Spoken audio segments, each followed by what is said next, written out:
inside the David Braley Athletic and Recreation Center on Mohawk College campus. I'm Nick Burney. Alongside me, the return of Liam Dunlop. Unfortunately, Sadie Martin, Christine Midgley not with us today. But tonight we still have some Mohawk Mountaineers basketball action for you. The Lambton Lions visiting the Mohawk Mountaineers. And Liam, considering your return, why don't you take us through tonight's starting lineups for both Alrighty, sides. Nick. For Lambton, we got number 11, Lauren Van Leersum. Number 13, Madison Campbell. Number 21, Maddie Basso. Number 24, Lindsey Graham. And number 32, Christine Fleischer. And for our Mohawk Mountaineers, Sam Pockernick, who has been on an absolute tear this season, Nick. Hunter Johns, Carissa Brown, Steph Rymack, and Yasmina Kusic, excuse me. Kusic. Oh, I'm new. It's all good, Liam. Nice to hear your voice again. And as well, like you mentioned, Sam Pockernick, 38 points in her last game, a career high for the young guard for the Mountaineers who gets a handle on that one. And we start with an out of bounds. Hey, two. But yes, as you mentioned, 38 points from Pockernick, an extremely good game, the highest scoring total in her brief 2-year OCAA career for a single game. And only outshadowed, as we've talked off the broadcast, by Humber Hawks CJ Nofuente's 55 points in OCAA record in the same week. Unbelievable, and it completely overshadowed Pockernick's 38-point game, but 55 points. We were talking about it. Who does that? Some teams don't even average 55 points in a game. Unbelievable. Tonight, though, we're looking for some offense early from the Mountaineers as one of the keys. They want to jump out against a Lambton Lions opponent that currently sits at 4-7, 2 straight wins for Lambton over the Sioux, but the Sioux not as tough as the Mountaineers, both defensively and offensively, so that's something we'll look for tonight. Good work by Carissa Brown there. Just don't let the easy inside pass, even kick the ball, let him set up under the basket. And there's an early steal from Pockernick. Down the other way, Pockernick working towards the basket and misses off rim. Gets her own Rebound down low, though, and finds Johns. Great play by Pockernick, following up on her shot, finding Johns with the easy layup. Here's Lindsey Graham taking it up the court for the Lambton Lions, number 24. Going inside to Christine Fleischer, one of the leading rebounders for the Lions. Kick out, quick shot, and it's good.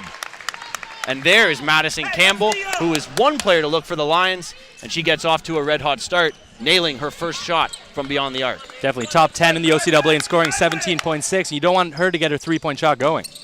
Campbell also came up with 26 points 2 games ago and is averaging a team best 17.6 points per game, first on the Lions. Ball inbounded to Christine Fleischer. She's running the point, looks for the screen, instead goes off screen and finds Campbell. Campbell back through the middle, cutting into the lane, and the shot doesn't go. Loose ball picked up by Van Leersum, and she puts it back up and in, and Van Leersum leads the team in rebounds. That might be a little bit of an issue for the Mountaineers, not the biggest team in the league. Steph Rymack at the top to Johns. Quickly a deficit for the Mountaineers early. Lions scoring on 2 straight possessions. Johns cutting through with the left hand, beautiful. And the finish so smooth from Hunter Johns. Great work. Not a lot of movement by the Mountaineers, but Johns does it herself with the left hand, as you said. Back up the court comes Fleischer. She works on Steph Rymack. Or excuse me, that's Lindsey Graham. I made a mistake there. We have the wrong number there. There's Christine Fleischer down low. Kick out. And a chance for Campbell. Off-balance shot doesn't go. And now Brown, that's Carissa, in the battle. And that will be Mohawk Mountaineer possession 1 by Carissa Brown, the veteran. New thing going on for Mohawk. It looks like a new semester thing with the band in the corner. We got a nice little 3-piece. We were talking about that before the game. We were wondering what they were going to do, but this looks like in between changes of We were possession. going to open up the broadcast and say, are you ready to rock? But we didn't want to scare everyone away. Carissa Brown inside, Jasmina Kucic, the wonder rookie. Unfortunately, well, never mind, she won the ball right back, excuse me. And now Pockernick battling. And unfortunately, we're going to get a call of 3-second violation on one of the Mountaineers, whether it was Pockernick or Kusic, I do not know. But the call goes the way of the Lions. Good effort by both teams, especially by Lambton. Whenever Mohawk has the ball down low, jump on that ball and get a jump ball and gain possession. Back up the way comes Lindsey Graham, who I made the mistake earlier of calling Christine Fleischer. It is Graham wearing 24 and Christine Fleischer wearing 32 for the Lions on the court right now, who are in black, Mountaineers in their regular home whites. Well, the band isn't working right now for the Mountaineers. They're in a 5-4 game. It's very early on, but again, this is one of the things that has cost the Mountaineers in games this season. The band? Not the band, because they haven't had the band yet, but it's cost them early on that they get off to slow starts. So we'll see how the offense picks it up here. It is only a couple possessions in, but not the kind of style of play that Duffy likes. He doesn't like missed shots. He likes the easy shots, and he likes to make those. Ball work to the top. Van Leersum. Now to Campbell, quick spot up 3 off front rim. Johns forward to Brown. Brown to Rymack at the top. Rymack leading the way from the point position, pulls up and drills a 3. There was no Lions anywhere near her on that shot, and she loves that top key triple. And she's done that a lot in her 4 years here as a Mountaineer. Working from the top, Campbell. She wants to pop and shoot again. Off rim and out. Kucic with the board. And the Mountaineers now starting to work their style of game. Here's a quick double pass up the way, but missed by Johns. Great work by Park, and it can't keep it in. Those are the ones you have to make, Nick. Easy left hand on the transition, and yeah, those are the ones you have to make. Only up by 2, but there's still plenty of game left. And after that miss, a couple substitutions for Kevin Duffy. As we know, he does not like to keep the same lineup on the court very often. He does like a lot of switches. And there's Pockenik almost gaining a steal off Campbell. Now Van Leersum under double pressure, but she finds the open man. Campbell to a cutting Fleischer into the middle. Blocked away by Carter, but a foul called. Good press break by Lambton there and gets the call, and she'll go to the line for 2 shots. And not surprisingly, Madison Campbell has touched the ball about every time down court. She's taken already, I think, 3-4 shots, only made the 1, but this is clearly the aim of the Lions, is to get her as many touches as possible on the offensive end. From the line, Fleischer able to hit. Fleischer averages 11.5 points per game. She also averages 9.4 rebounds per game, and in her last game had 17 points, 11 boards in their win over the Sioux, a double-double for Fleischer. And she nails both from the line to even things at 7. Been a very good back-and-forth game so far. Both teams have made mistakes, but both teams have capitalized on the other team's mistakes. Rymack at the top to O'Neal. Carter inside and outside to Brown. Lots of movement. They try to go across court. Rymack for 3 off front rim short. Underneath, ripped away by Brown. Now to Rymack, cutting through the hole. Might have taken an extra step, but they'll call the foul. And Rymack, either way, aggressive play to get right in and take the ball back up. Smart play by Stephanie. Good weak side help there by Karina Brown to jump all over that rebound and find the cutting Rymack. And interesting to note, albeit just under 4 minutes almost played here in the first quarter, Sam Pockenik has spent the time on the court, still 0 points, hasn't even taken a shot. But that just shows you Kevin Duffy, not a relying on one player type of team. His system does not usually involve getting one player shots, it's getting everybody involved. So it may not be another big night from Pockenik, but hopefully the Mountaineers won't need it. Another good press break there by Lambton. Quick shot put up by Van Leersum. It does not make the net. It was a high arcing shot that fell short and out of bounds. That's a good press break. And that probably not Lauren Van Leersum's number 1 option. She only has 7.8 points per game average, but she is a great rebounder, as mentioned before. 9.2 rebounds per game, actually second on the team. I think I said first earlier. Just one. Carter across to O'Neal. O'Neal at the top. There's Pockenik. Thought about it. Little drive, cut, pull up, nails it. Nice jab step there to gain space in the right side of the free throw line and just nails that jumper. And like we were saying before, shows you how much skill she has when she gets in the open court. There's some great double team pressure from O'Neal and Rymack. Unfortunately, Lambton can't get it over the timeline. And like you said, 8-second violation. That's what Mohawk wants to do with that press. They've been doing that press for years, and Lambton seemed to have trouble with it there, but if they can break through, it could change Mohawk's defensive mentality. And the full court press is Kevin Duffy's specialty, as you mentioned. For the past 3-4 years, it's been on full display here from the Mountaineers since he's been able to work it in with their system. And now most players pretty commonly expect to be pressing for nearly 4 quarters if you're in Mountaineer colors. Pockenik coming up a little lame on that one. She took a pretty nice hit. It seemed right in the ribs, so she looked over to the bench and said, ow. Just a little heads up to the bench as our camera guys get you a little look at Sam. She looks all right. And it'll be O'Neal to inbounds from the baseline. Stay solid there. Brown down low, battling. Now ball comes loose, and it's won, I believe, possession by the Lions as Van Leersum outdoes her down low. Yeah, head coach Dave Elsley for the Lions really wanted a 3-second violation. I'm not sure. I'm pretty sure that there was a 3-second there, but it's very rarely called in the college game and the pro game. And Ooh. there is what seemed was a steal for Sam. Timeout, guys. And unfortunately, we're going to get a foul called, I believe, on Sam Parkinick as a timeout is called by the visiting Lions. 11-7 Mountaineers leading. And as we had talked a little bit slightly before the game got going as we announced starting lineups, the key player to watch for the Mountaineers tonight is Sam Parkinick wearing number 3 after a 38.9 rebound affair last Thursday on the road visiting against the Niagara College Knights. Yeah, that's a scary game. Having 9 rebounds as a point guard is always scary. We've been talking about her stats. You guys have been talking about it throughout the whole last semester, and she's just been on a tear. They lost a lot of players the last couple of years, so the team tries to revolve around her as much as they can, but as you said, Coach Duffy doesn't like always have the one player with the ball. They like to spread the ball around. They like to get points elsewhere, but it's always good to have that one superstar on your team.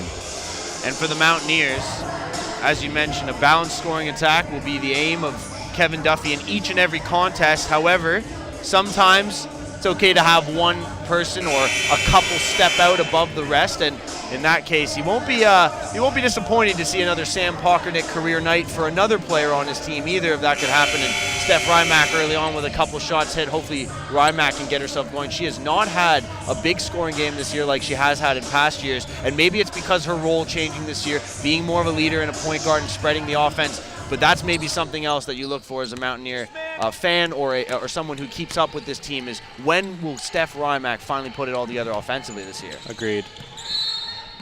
Ball brought up the other way, and the Lions quickly earning a call, and we'll bring it back out for another inbounds. Yeah, when Rymack had Jen Genabella last year, she was always the kick out. So Jen would cut in, kick it out to Rymack, and Rymack for the 3 always was open. And back the other way comes Parkinick to finish strong, and she's on the board now with her first 2 of the game. Defense leading her second points of the game. Defense leading into offense again for the Mountaineers. Great play defensively, stealing the ball. A lot of steals so far from both teams. Mountaineers forced Niagara College Knights into 8 turnovers in the first quarter alone in their last game in the win.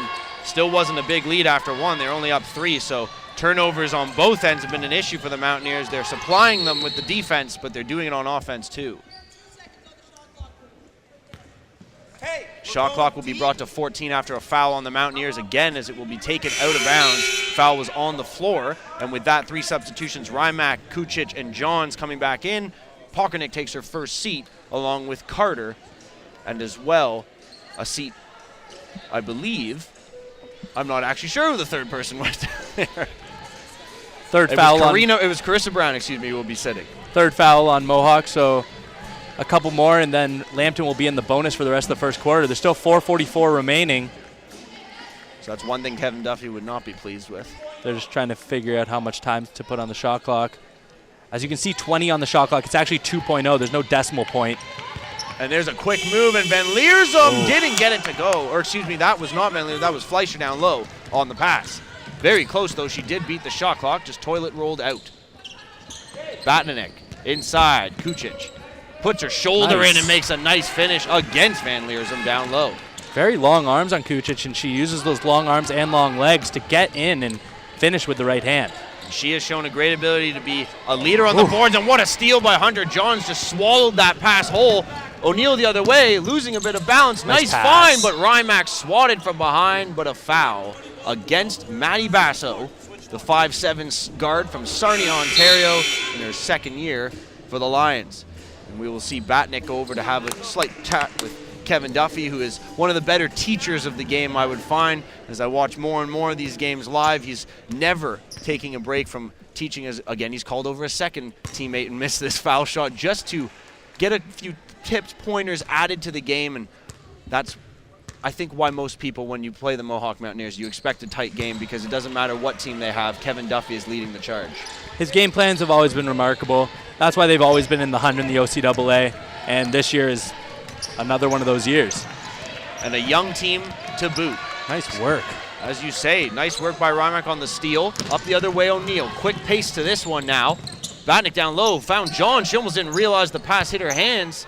That might have been due to why she missed. There's a collapse to the floor. No call on the play after Morgan Campbell went down hard. And there's a cut by Van Leersum, and as she tried to go up for the shot, it looked like the Mountaineers had gotten hand on ball, but the call is made, and she will go to the line for 2 on a hold. Yeah, Batnick got blown by Van Leersum there, so she just wanted to hold on to whatever body part she could so there wouldn't be an easy 2. There are 2 Campbells on this team, Madison Campbell and Morgan Campbell. Both are from Sarnia, Ontario, and there's also 2 Grahams, Lindsay Graham and Christina Graham, but one's from Sarnia and one's from Thamesford. Where? So, Thamesford. My favorite place. That's not a place I know, but me neither. We'll find it on a map somewhere. John spinning. It looks like almost a pass to Kucic, doesn't get there. Yeah, it definitely was a pass, but not the best one. She lost her balance and tried to just chuck it up.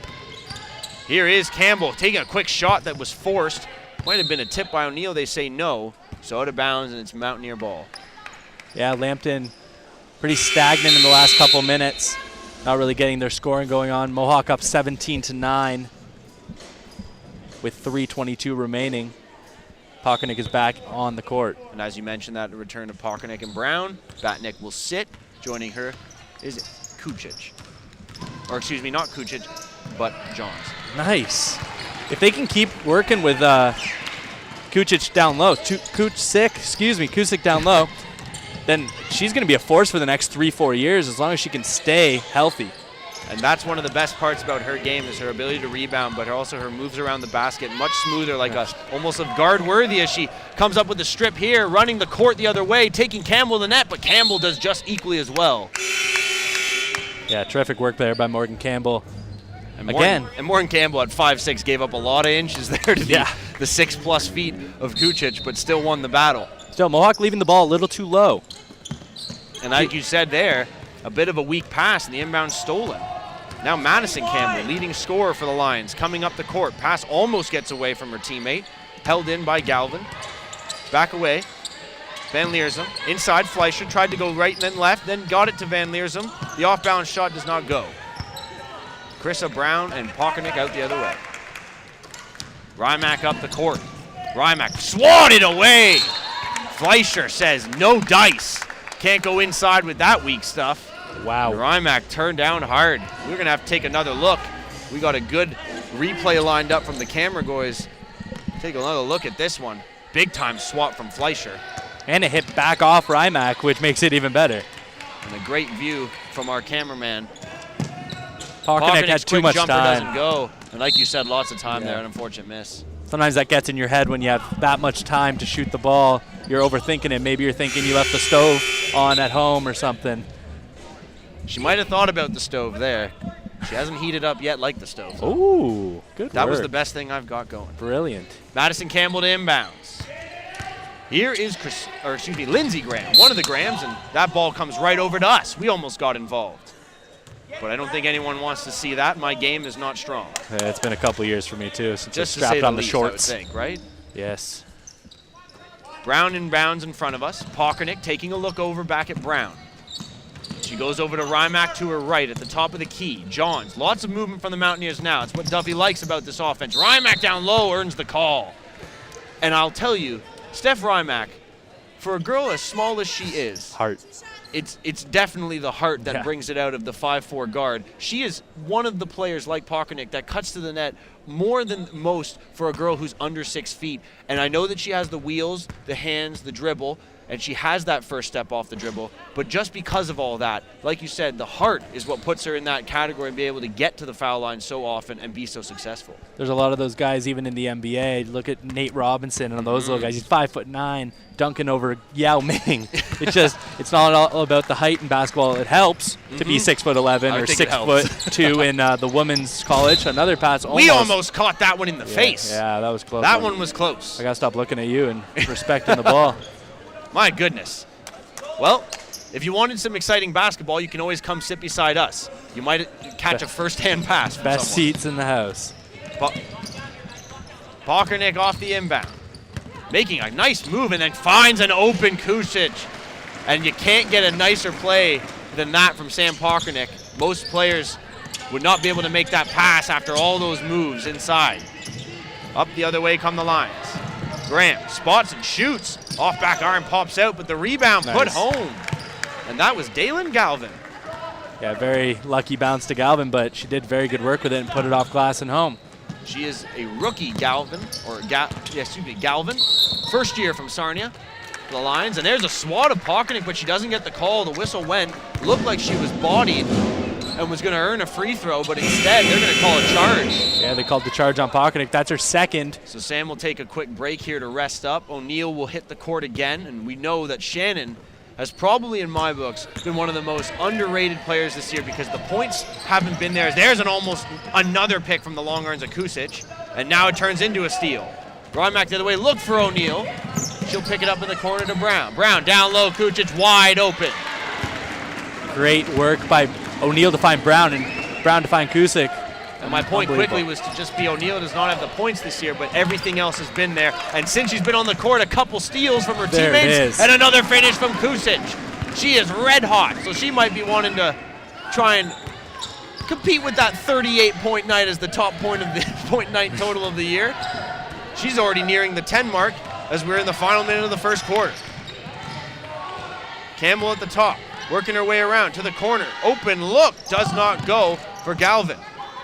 Brown, shot clock, game clock, 5-second difference. O'Neill the other way under pressure. Brown has time.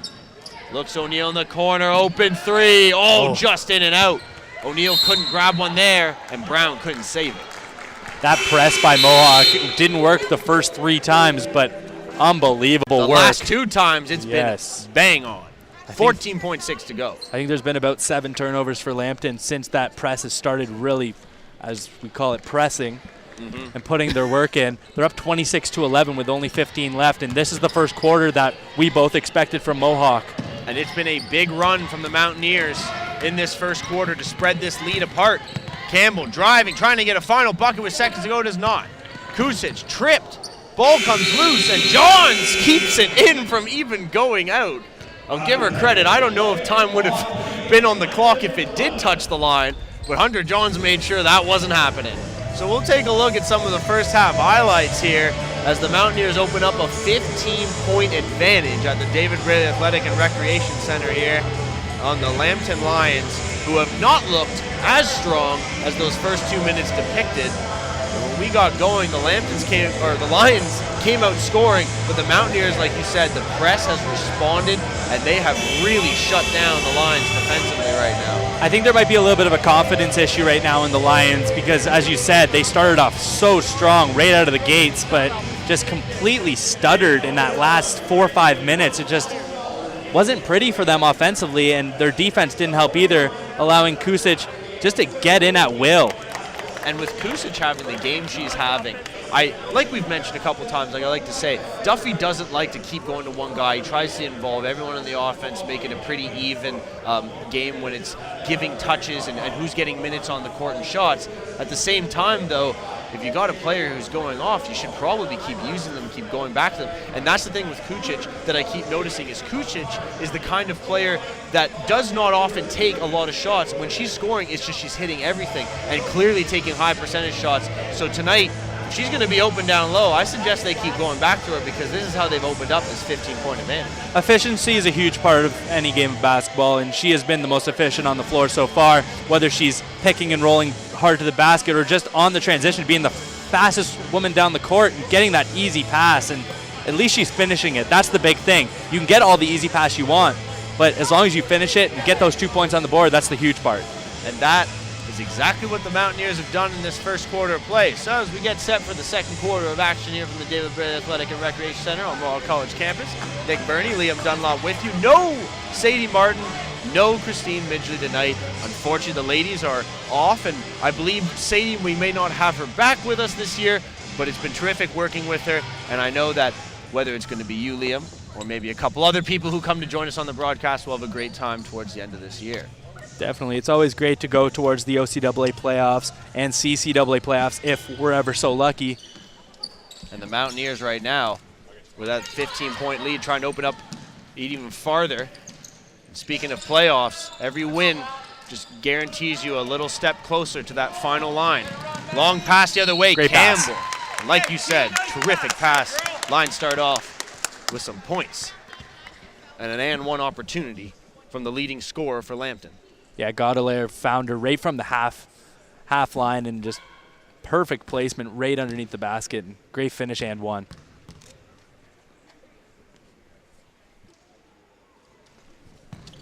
Shot goes, and it's a three-point play the old school way for the Lions. Rymack back up court.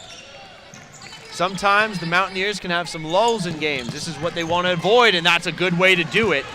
Right back inside to the easy scoring area, Steph Rymack for two. Absolutely brilliant cut by Rymack and great knowledge. That's what years of playing together does with Brown and Rymack. They just know each other's game. And like you said, Rymack hasn't had the same game this year without Abella, as there's a shot going up from Lines that misses, and a second comes, also short. Rebound grabbed by the rookie Callie Strongman. But this year, Rymack changing her game, still finding success in other avenues. That pass, though, off the end of Carter and out of bounds. A little too wild there for that pass, but good try. And sometimes when it hits you in the one hand, you want to take her down. And as the inbound pass comes here, a little bit of a slow move from the Lions. Almost wasting time, and the ball comes loose, and Strongman battling. And they're going to call jump ball. Possession remains for the Lions. We just got the stat sheet here from our grade table staff. 5 for 5 for Kuzik. There you go. 10 points, 2 rebounds in 7 minutes, so she's been getting a lot of burn. And that is the kind of stat line that any coach appreciates. Down low, shot does not go. Carter grabs it, another rookie, and feeds it out to rookie Callie Strongman. The youngsters are on the court now, but here's a veteran O'Neill, and her shot a little overpressed. Too much power from Shannon. Back the other way, Campbell on the run. Trying to cut into Brown. There's like a brick wall there, stands her ground strong. Rebound goes up and is no good, and the Mountaineers continuing a running and pacey style of play here. Up the court again. O'Neill had lots of time, but did not take the look. She goes back to her in the corner, Rymack, and O'Neill again too strong, but Carter. Call it a pass. Call it a pass. Call it a pass, I guess, to Carter there. Amy with the easy bucket. An alley-oop if I ever saw one. Yeah, for sure. Fleischer up court. Going up against Brown. Uses the screen to her advantage. Almost took an extra step, but pauses to take a shot. No good. Amy Carter, another board. And Amy Carter can get on the boards. The rookie had a 10-board game where all 10 boards came in the fourth quarter, her first appearance of her career. And that was in the fourth game of the season back earlier this year on the road, visiting against St. Clair. Yeah, much too obvious of a pass there by Mohawk, but lucky that Strongman was there on the left side, and she's been in the right place at the right time so far in this second quarter. She's been finding her way to get the ball and just playing a spectacular defense. And Callie, when things started out for her, was maybe not on the greatest of streaks to start the year, point scoring wise. She wasn't doing the best in terms of maybe using her time on the court to her advantage offensively, but slowly but surely she's put a lot of effort in on the defensive end, and it's coming out in her offensive game.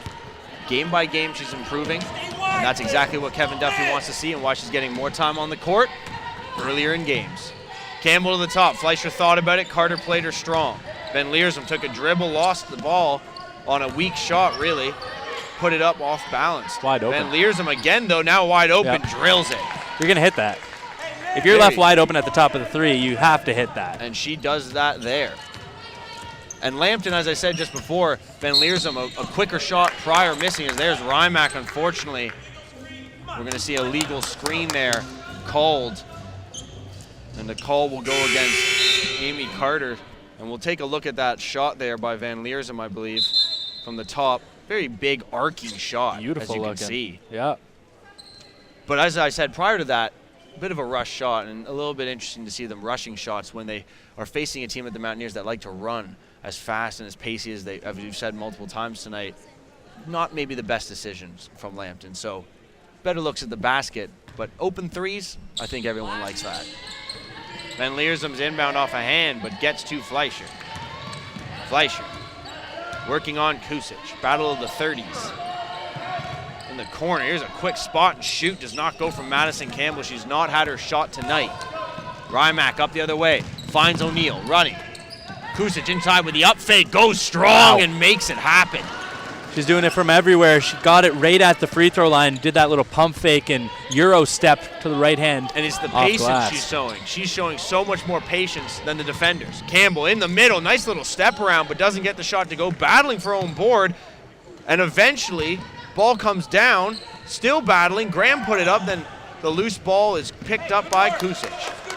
Chances, but nothing for the Lions there. Batnick at the top. Great Cross pass. court, O'Neal. O'Neal works on Van Leersum. And Van Leersum, with some help from teammates, able to steal that one. At the top of the key, waiting for that screen. Now goes to Fleischer, who was setting it. Handoff back to Van Leersum. Almost lost it. Through the baseline drive, kick out, and the shot does not go. Rebound for Van Leersum on the offensive end. Ooh.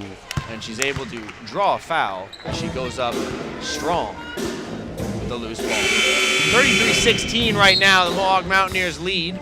Substitution of Shannon O'Neal coming off. Carissa Brown goes back onto the court.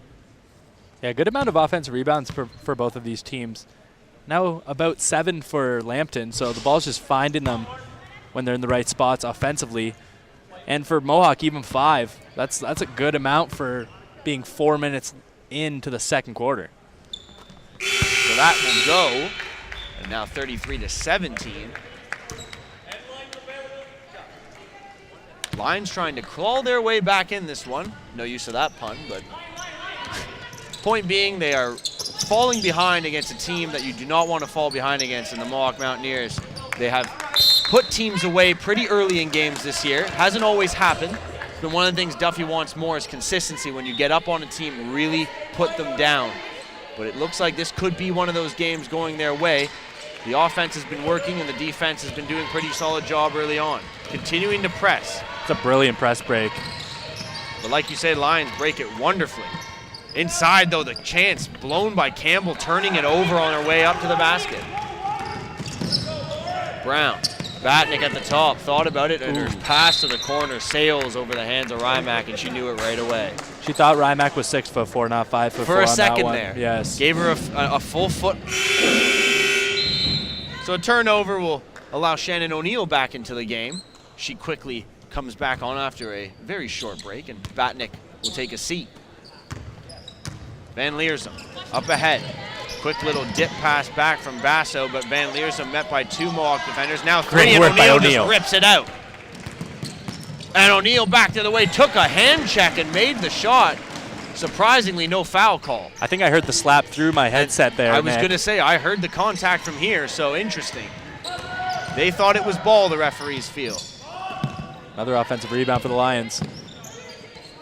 Shot goes up from Graham, and the short jumper from the free throw line does fall. That's been a good spot for the Lions so far. Mohawk hasn't really defended that. They've either been way down low or defending the 3. O'Neal outside jumper. 3-pointer doesn't go. Rebound picked up by Galvin, who is battling with a pair of Mohawk Mountaineers defenders, and because of that, Mountaineers are going to win possession back under the basket. A big amount of jump balls so far. And again, as I said in the first, it's from when they get the rebound, they leave the ball too low. If you leave it up in the air, they're probably going to get hacked on one of the elbows, and then they'll get a foul call, but now it's just all jump balls. 14 on the shot clock as it's inbound to Johns. Her little left-handed hook doesn't go. Grabs her own board. Again to the left hand, higher off the glass. That'll make it count.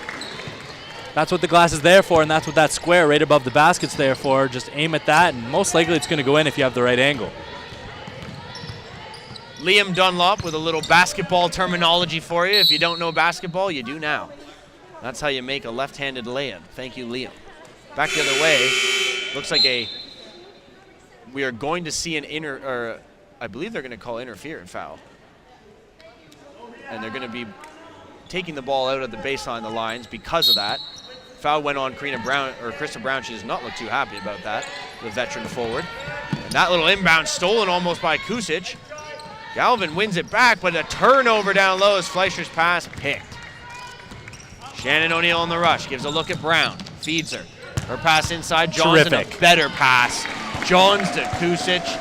It looks like those two are definitely working their stuff down low tonight, Hunter Johns and Jasmina Kusic. Big passing is a huge thing in the OCAA. If you have 2 bigs that can pass the ball just like that, you're going to be deadly throughout the season. Might see a little more Johns and Kucic combo as this one goes along, not just in this game, but maybe this season. We haven't seen them play together too often. Johns working her way up the court with some handles. Guess who's cutting through the middle? You know her, we know her, Jasmina Kucic. But back the other way, down on the other end of the floor, we have an injury in the Lambton Lions. A couple coaches coming off the bench here quickly to attend to a fallen teammate. Trying to get a look, I believe. That's Galvin sitting at the other end there. Dalen Galvin wearing number 10, the 5'5" guard from Sarnia, Ontario. Again, rookie, holding her right leg. She's been playing incredibly. She has been always there on the boards, and she's not the biggest girl on the court. I was going to say, for a 5'5" girl, not one of their taller players, not a forward even, is listed as a guard, has been one of their better aggressive rebounders. Yeah, that's right. Call it. Maybe not statistically, Getting but the tonight, tips, yep. Definitely been hunting balls off the glass and mostly on the offensive end, like you were saying. Well, what can we say about the offense for Mohawk? Sometimes they try to force that inner pass, but when they get it in, it's always an easy layup for Kucic, and I think she has about 16 points already, and we only have 4 minutes left in the second quarter, so Mohawk is just on a roll right now, up by 22. And one of the things that I've noticed about Mohawk's game is usually, like you say, they try the inside works better and the outside will come from the inside scoring. But there's been games this year, the inside has been taken away. They've had a lot of turnovers, as you said, forcing the ball inside to teammates, off hands, lost out of bounds, turned over the other way for easy buckets on the fast break. But then there's those games that everything seems to go right. We're having one of those tonight.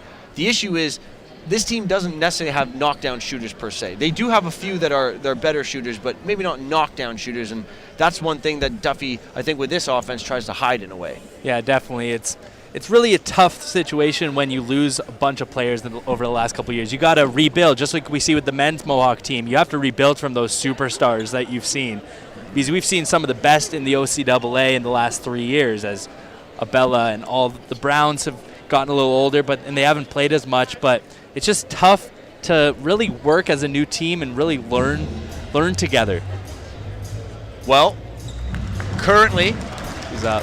Dalen Galvin rising to her feet to a round of applause from the faithful here at the David Ray Athletic and Recreation Center, and carried off by her coaching staff as she clearly is in a lot of pain. Great camera angle there as we get a little up-close shot of her. It is the right leg as they'll attend to her off to the side on the table behind the Mohawk Mountaineer bench. Lions to inbound. It's never good to see someone go down holding an ankle or a knee, especially in the game of basketball, because you're always jumping up and down. Legs are a big part of this game. What a fake. And showing the legs there, Hunter Johns, and as you said, little whoop-de-doo. Yeah. And right by you into the basket, and easy too. That's my rhyme. Dr. Seuss. Down low, Fleischer. Around the side, Graham. Graham cuts in, but decides to go out for an easy three, and Campbell books it. There it is. Hey, let's go. She keeps that going, then she's going to be up there in the points as well. She's finally starting to make that shot. Kucic down low. Lots of Lambton Lions surrounding her this time. They know about her game. Quick shot from O'Neill does not go from beyond the arc.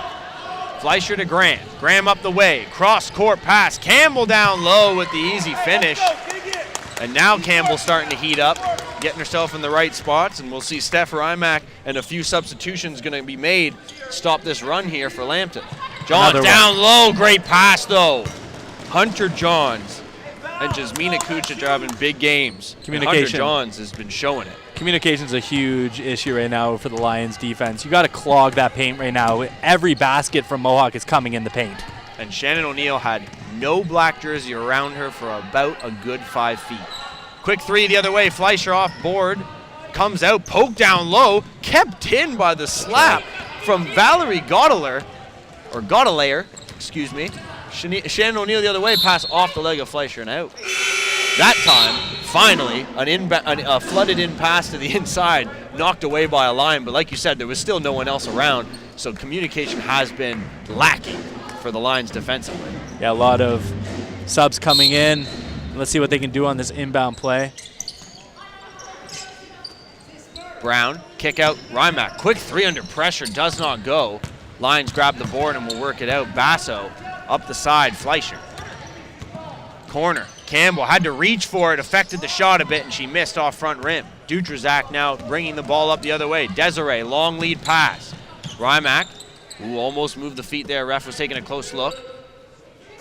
Back to Rymack from Batnick now.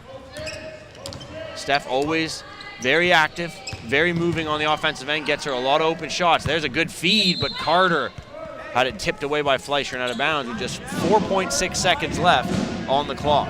I think Fleischer might be the big name right now to play defense down low. She's really got good experience, but there she is right there. She got a hand on that. By the pass, but like you said, she was able to battle, stay with it. She goes up and Rymack blocks away it. by Fleischer. Yes. Oh my. She got right in front of Rymack. That's twice now. Back the other way. Graham puts it up. It's off a hand. Graham didn't almost know what to do. And eventually it's going to get called out of bounds, surprisingly, against Lambton. I thought that was blocked by Mohawk, and part of the reason I think why Graham didn't know whether to touch it or not. Good work by Dutrazak, just standing there in her little 5'3" frame and Still taking it able to right get in the hand chest. Yes. There's Karina swinging it from the top. Dutrazak, pass down low, swatted away by Fleischer. Fleischer's made a couple defensive stands now for her team. Back the other way, tried to get the shot off, and surprisingly, a call made. I thought she was a little out of control, looked like she was losing the ball, but gets that call. Interesting call, but Fleischer doesn't seem to argue, neither do the Mountaineers. Referee had a much better angle than I, so. Yeah, I think Dutrazak might have touched the elbow. And little slap there on the forearm. And because of that, 2 from the line for Fleischer, who, like you said, is probably going to be the person they need to step up. And since you said it, you kind of jinxed the Mountaineers. 2 plays in a row. Block, Fleischer has been on it defensively. She heard you from over here. She makes the first of 2 count from the line. Fleischer averages 11.5 points per game. She'll probably be above that tonight as she hits both from the line. Hey, one stop now. And now carried back by Steph Rymack. Batnick inside. Dutrazak pass again stolen. Van Leersum now on the run the other way. Van Leersum pulls up for an open deuce and hits. And that high arcing shot is not getting blocked anytime soon, I'll tell you that. I was just about to say that. No one is blocking that, especially in the OCAA. There's no way, and it's beautiful too. Nothing but net every time, it seems. And Dutrazak, oh my, that was an interesting call there. Dutrazak's pass went off a hand. Brown looked like she wanted to pass that, but just kept walking because she didn't know where to go. And does get the travel call against her. Almost looked like Russell Westbrook the other night when he took about 4 steps holding the ball while he was coming up court. So we've seen it in the NBA. You'll see it in all types of basketball. Fleischer down low. Like you said, almost a push-off there. And the bass player saves it over there. And he plays a little ditty. Getting the band involved, as always. 33 seconds left in the first half here from the David Braley Center. Pass to the corner for Brown. Batnick thought about it, but again doesn't go up. Dutrazak tried to go in low, and Fleischer's reading that every time. And we're going to see it be a turnover again from the Mountaineers, and Dutrazak has struggled to 3 turnovers now in a very short period of time here. And not to put it all on her, but the lack of movement has not helped the Mountaineers on the offensive end. And also, like you said, Lambton now, they're starting to communicate and see that inside lane cut off. That's good defense by Rymack. She's always been known for that, just so heady. Pushing her forward all the way out above the 3-point line, but now Campbell cutting in. Look at that shot. Under 5 seconds to play.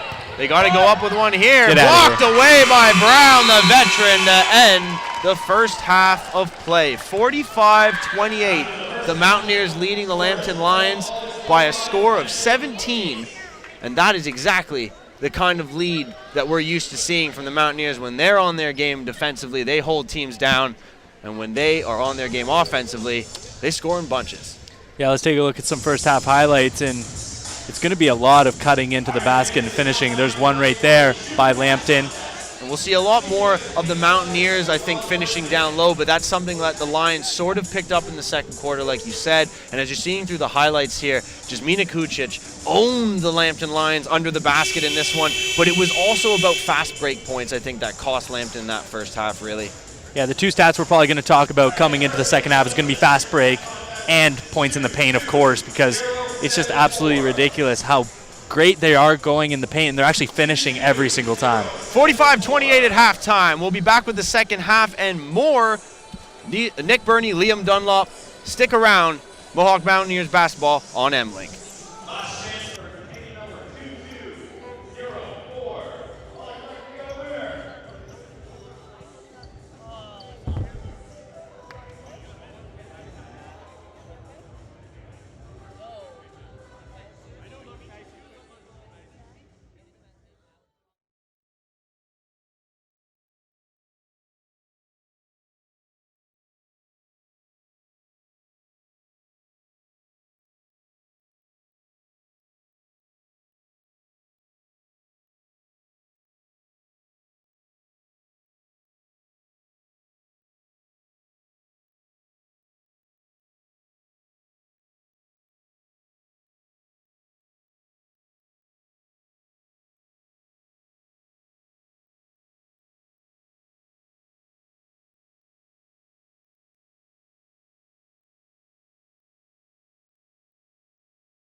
Welcome back to Mohawk Mountaineers basketball on M-Link. Nick Burney alongside Liam Dunlop.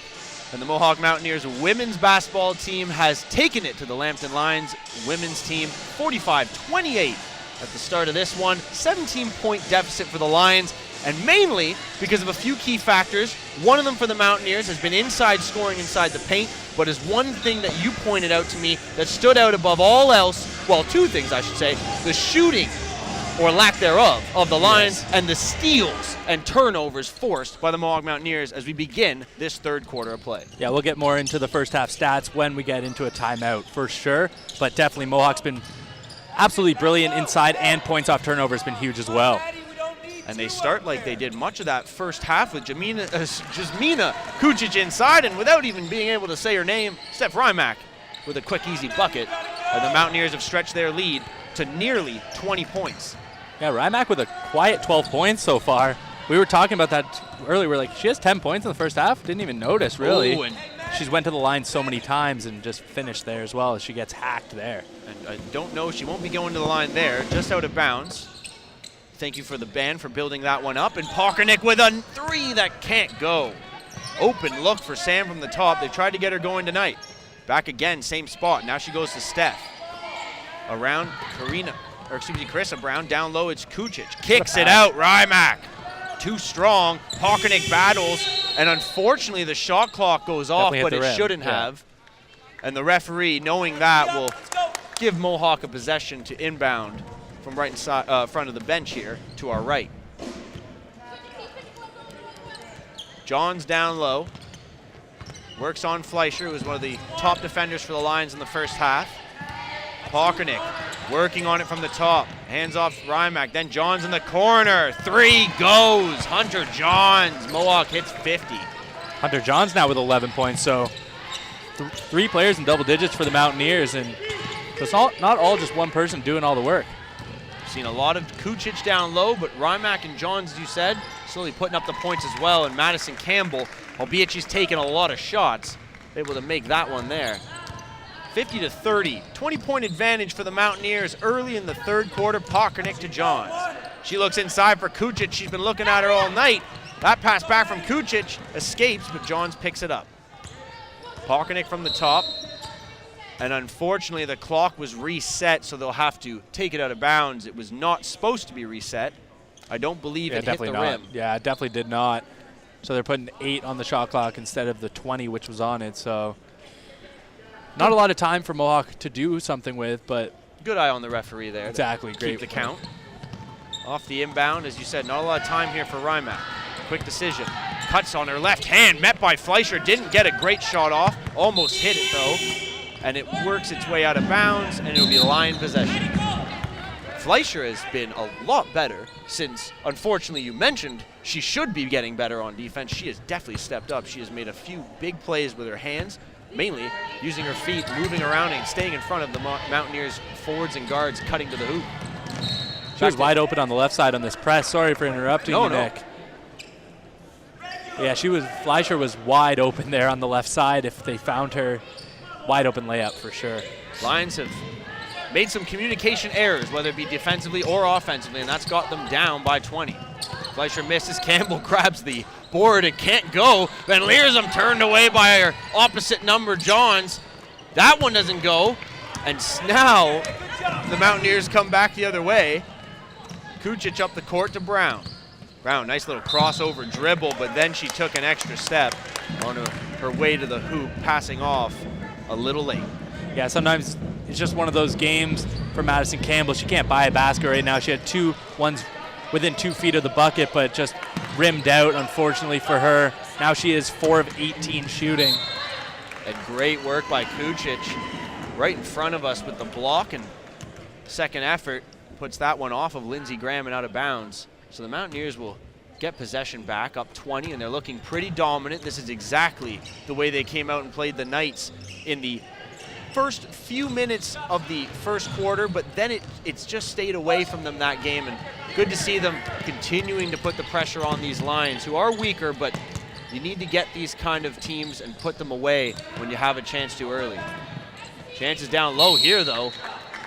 The ball eventually ends up in a battle between Brown and Van Leersum, and it'll be possession going the way of the Lions. Good sportsmanship by both teams, getting up nice and slow, no dilly-dallying after the play, swinging or anything. It looked to be a rough play. Has been an aggressive game, but within the laws, if you want to call it so.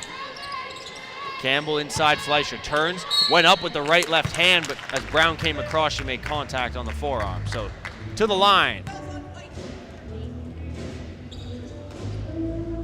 And one of the things that the Lions could not have had happen tonight was exactly what has happened to Madison Campbell and unfortunately a few others, is just shots not falling, and the easier shots have seemed to just work their way out of the basket against them. And here from the line, Fleischer unable to hit the first, telling tale. That was one of the positives for Lambton in the first half, actually. About a 90% clip from the line. They were 8 of 9. And they need to get there a lot more often if they're going to make a comeback here in the second half. Fleischer hits 1 of 2.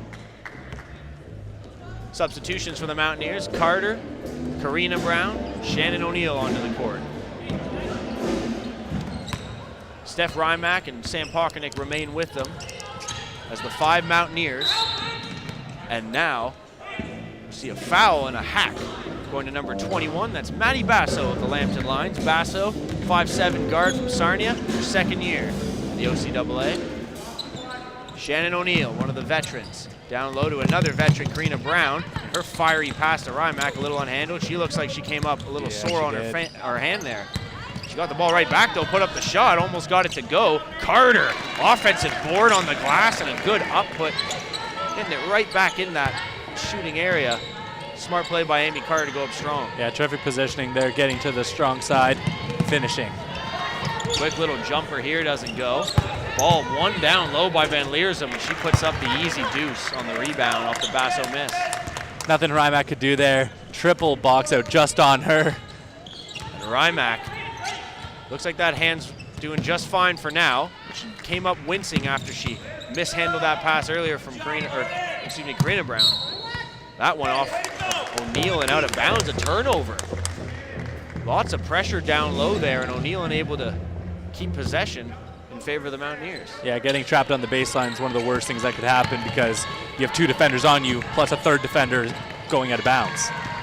Brown up to Pockernick after the turnover, and Rymack defended well by Van Leersum, but Stephanie able to drive hard and earn the foul. She'll go to the line for shooting 2.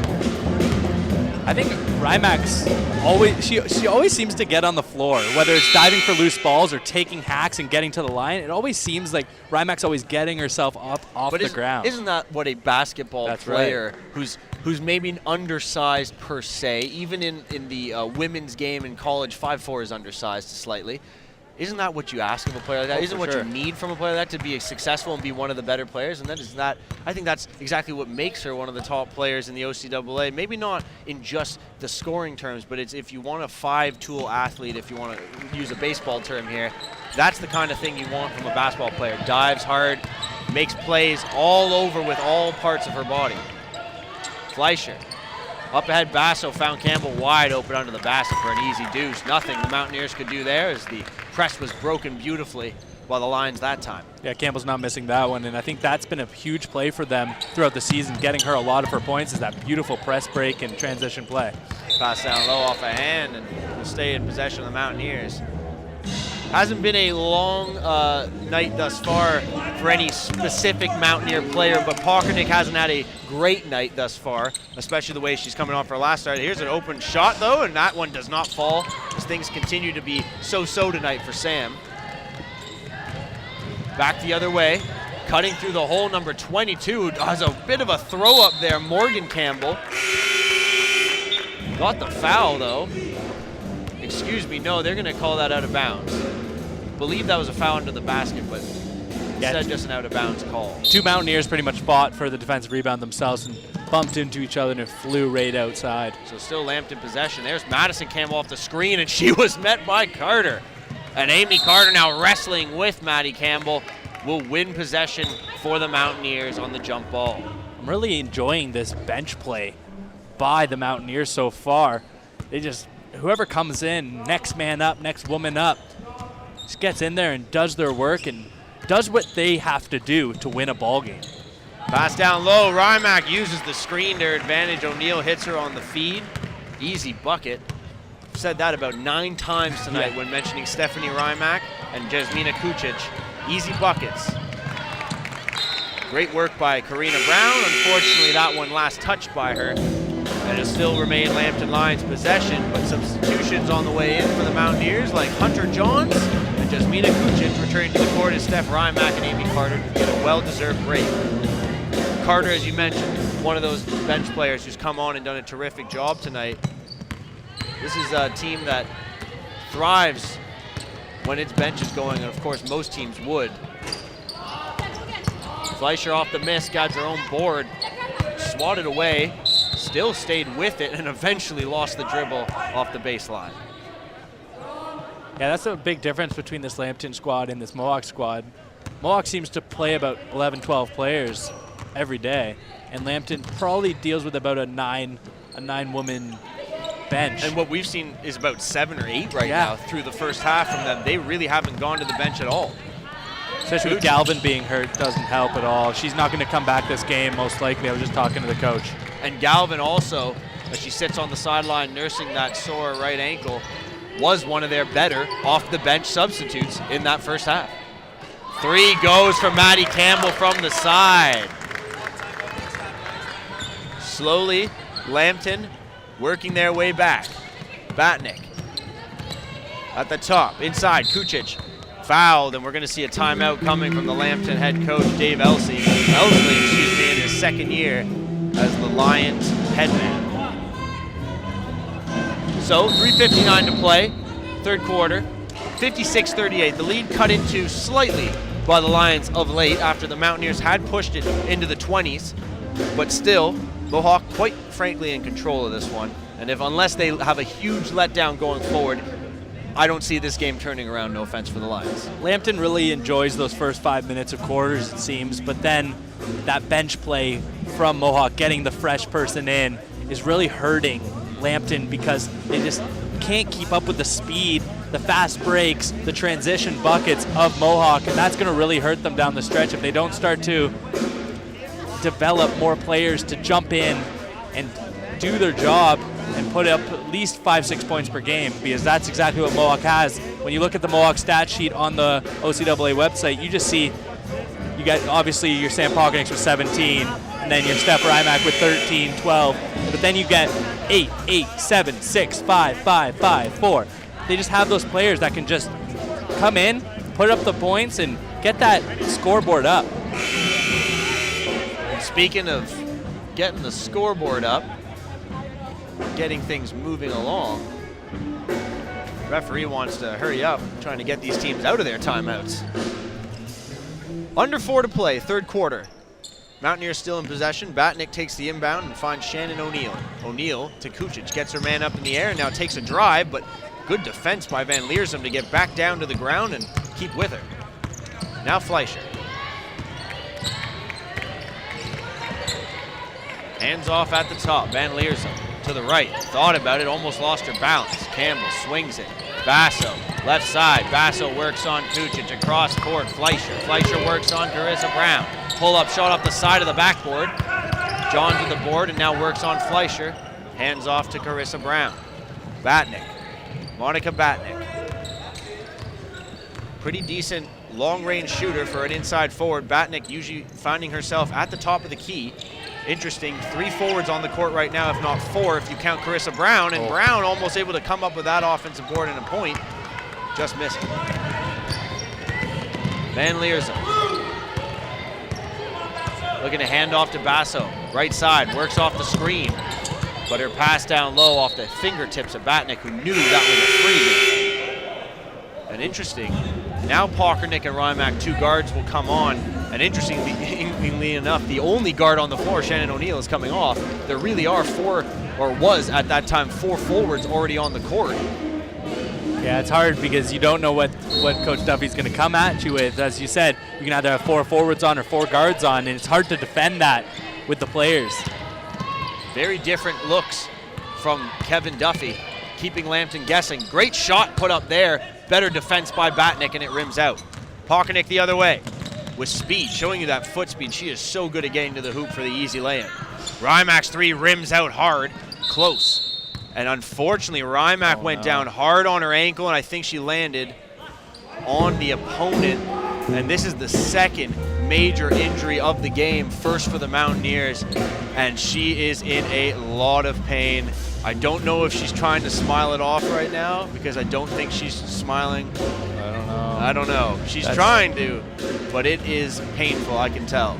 That's the thing with Steph Rymack. She puts in so much heart and effort that injuries have been a problem in her Mohawk career. She has been beat up.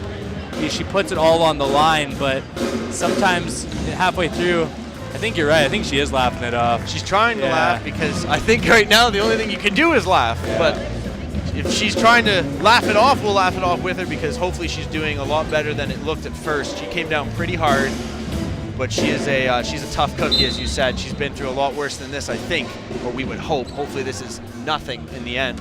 But she will take a seat back onto the court. Joining is Monica Batnick with O'Neill now, Pockernick, Kucic, and Johns. And hopefully for the Mountaineers, not just in this game, but more so going forward, Steph Rymack will be smiling in about an hour's time when this one's all said and done. Hunter Johns down low, Pockernick, easy bucket, Sammy. She has done that move off an inbounds pass 3-4 times. I think it's a set play. I don't know. I don't want to speak to that about Kevin Duffy, but it looks set to me. Too easy for Pockernick. And then she takes it to the defensive end, too, not allowing her man to do anything and just chucks it up. And you saw it there. Morgan Campbell couldn't do anything with that ball. Threw it right out of bounds. Sam Pockernick, leader for the Mountaineers in points this season, and has led them in most of their 10 games in scoring. I believe it's now 7 of 10. She has been the leading scorer for the Mountaineers. Well, Jasmina Kucic is that tonight, but it rimmed out. Their first and Pockernick's miss. Right there. And as you say, that was the first miss. Yep. Her first miss tonight. And unfortunately, we're just getting a heads up from our crew in the truck. We would love to have a replay for you of that, but the replay machine is frozen for us, so we're getting work on it, but we'll see what happens. Might not be able to get you one for the rest of the night. Van Leersum down low, inside, number 15 there. Godelier lost the handle. Pockernick the other way, flooding it out. Johns on the move.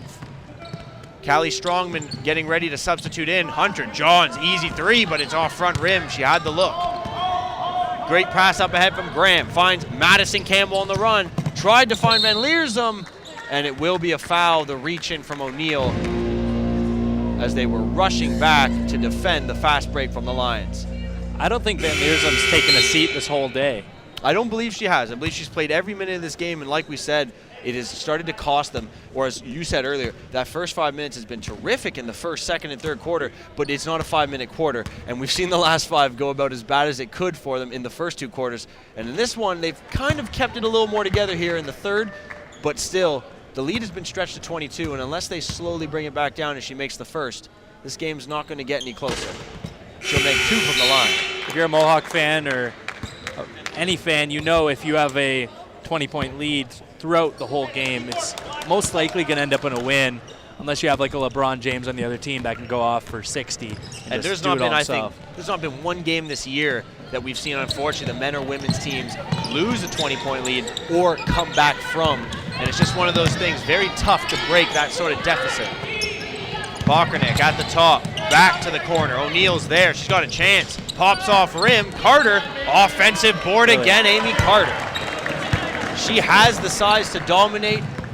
It's gonna take the will and the skill over the years. She's very young, fresh out of high school. She's showing she's got the raw talent. Graham, under pressure, finds Basso, leaning jumper, goes.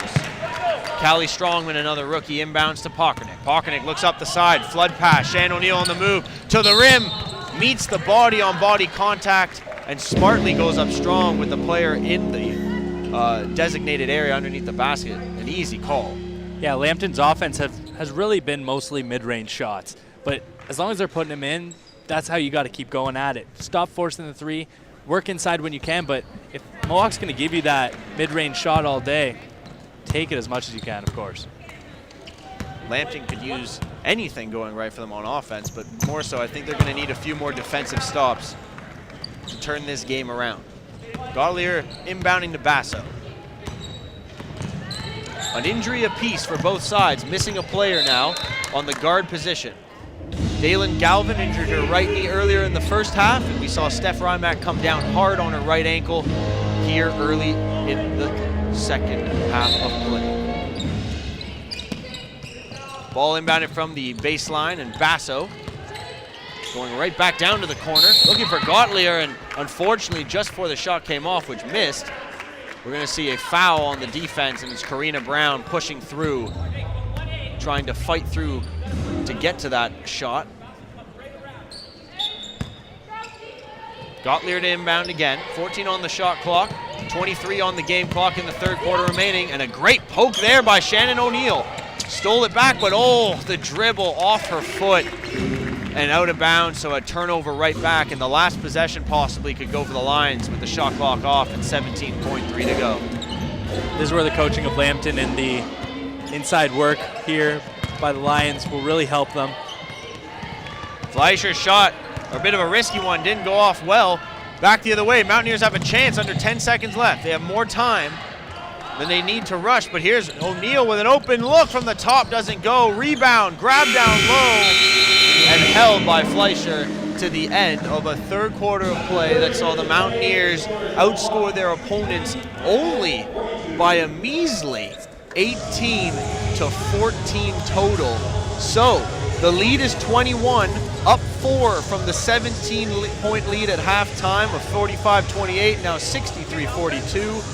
And the Mountaineers have done it thanks to Kucic, thanks to Rymack, albeit she's now off with the injury, and a little bit of Pockernick mixed in with about 4 or 5 other players, as you said, exactly. Which is exactly what Duffy likes in his salad.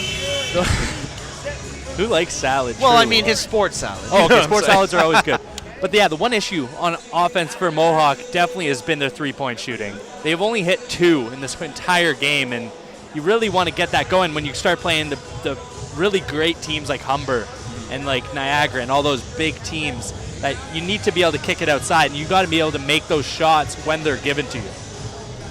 So, 63-42 at the end of 3. The Mountaineers have gone deep into their bench, and what looks like right now, new guard, number 35, Lauren Dubois, is in the huddle. We haven't seen her in the huddle a whole lot out of her sweat, so she might be entering to play in the fourth quarter. It's something Duffy has done a lot this year with a young team, with all these new faces. He has really owned the fourth quarter with his bench and trying to, when given a lead of this size, get fresh faces on the court, get them into some action, try and see them in their first kind of moments when the game is not so pressured. And we might get a little bit of Lauren Dubois. I'm not sure if we'll see Jakayla Deuce, who's been part of the team for a few years, as you mentioned, someone you've seen over the years play with this team, but last year had to leave the squad due to some issues with her schooling and being, of course, part of Mohawk College, and this year was not part of the team up through the first semester, but has returned now here in January. And what we see entering the court, though, to start will be Johns, Kucic, Strongman, Batnick, and of course your leader, Sam Pockernick, leading scorer for the Mountaineers on the season. And just a note, we have replay back. Our great workers in the crew are out in the truck. The crew has pulled it together now, so probably get a few replays for you as this fourth quarter goes along. Steve, the engineer, has his wrench out and just cranking a few bits. Cranking a few things back in the truck and making them happen. Always good to have a good crew working behind you. It makes us look better when we're out here on camera. Basso with the steal. Back the other way come the Lions. Madison Campbell cutting on her right hand into the lane, and it just would not go off every piece of the rim. Lions have seen that happen far too often tonight, and unfortunately Madison Campbell has been one of the people who's had it happen the most. Yeah, points in the paint, as we look at our stat sheet right here, have completely ballooned, 36-12 for Mohawk. Monstrous number, and yeah, as you said, Madison Campbell struggling at 7 for 24 now. Not one of her best games of her career, but if you're a great basketball player in general, you're always going to forget the bad games and remember the good games and come back the next game and give it your all. She's the kind of girl that I would think the shots are common. You want her to take those shots. So I don't think she'll be uncomfortable the next game getting that same amount of shots up. But the question is, can she improve on where she's taking them from? And that's one person to follow if you want to improve where you take your shots from Jasmina Kucic, who spins and finishes under the hoop as she's done all night tonight. 18 points for her. We're guessing that's a career high. Definitely. I believe so for Kucic, who has had some solid nights this year early on in the season, has, I think, hit the 20-point mark once before, but really her game has been rebounding all year, and tonight, not big on the boards, but like you said, the points have been clutch and on very limited shooting. And guess who's flying through? That's some great passing from the Mountaineers. Duffy will put that one on a highlight reel. And early in this fourth quarter, they're spreading the lead and making sure Lambton knows this is not a game they have any opportunity left to win. Fleischer, pull up 2, doesn't go. Rebound for Batnick. Here come the Mountaineers. Yeah, quietly, Hunter Johns has been absolutely outstanding passing the ball from any part on the court. She could have it up at the point. She could have it down low and just dump it off to another big, or just even at the baseline. Absolutely brilliant passing by Hunter Johns. I would argue she has about 3, maybe 4 assists right She now. does have 4, She yes. probably has about 6 or 7. Sometimes these stats aren't bang on. I would say there's a chance you could give her a few more tonight. She's been so involved, as you said, with her passing. Campbell, quick pull-up shot. Does not have anything on it. The aim wasn't there.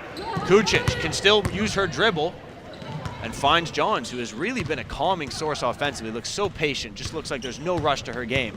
And of course, the Mountaineers have been on full 100% running pace the entirety of this one. And unfortunately, there's Pockernick open 3. She'll have a little smile after she drills that. It hasn't gone so well for her offensively tonight, but her teammates have been rolling.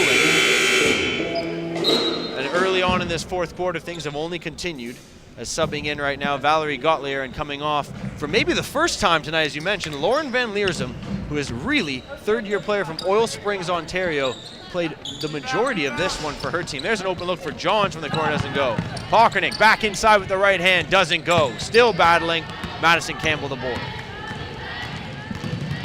Campbell pushes, finds Graham on the outside, pop up 2 doesn't go. Campbell, the offensive board, goes up strong, grabs the call.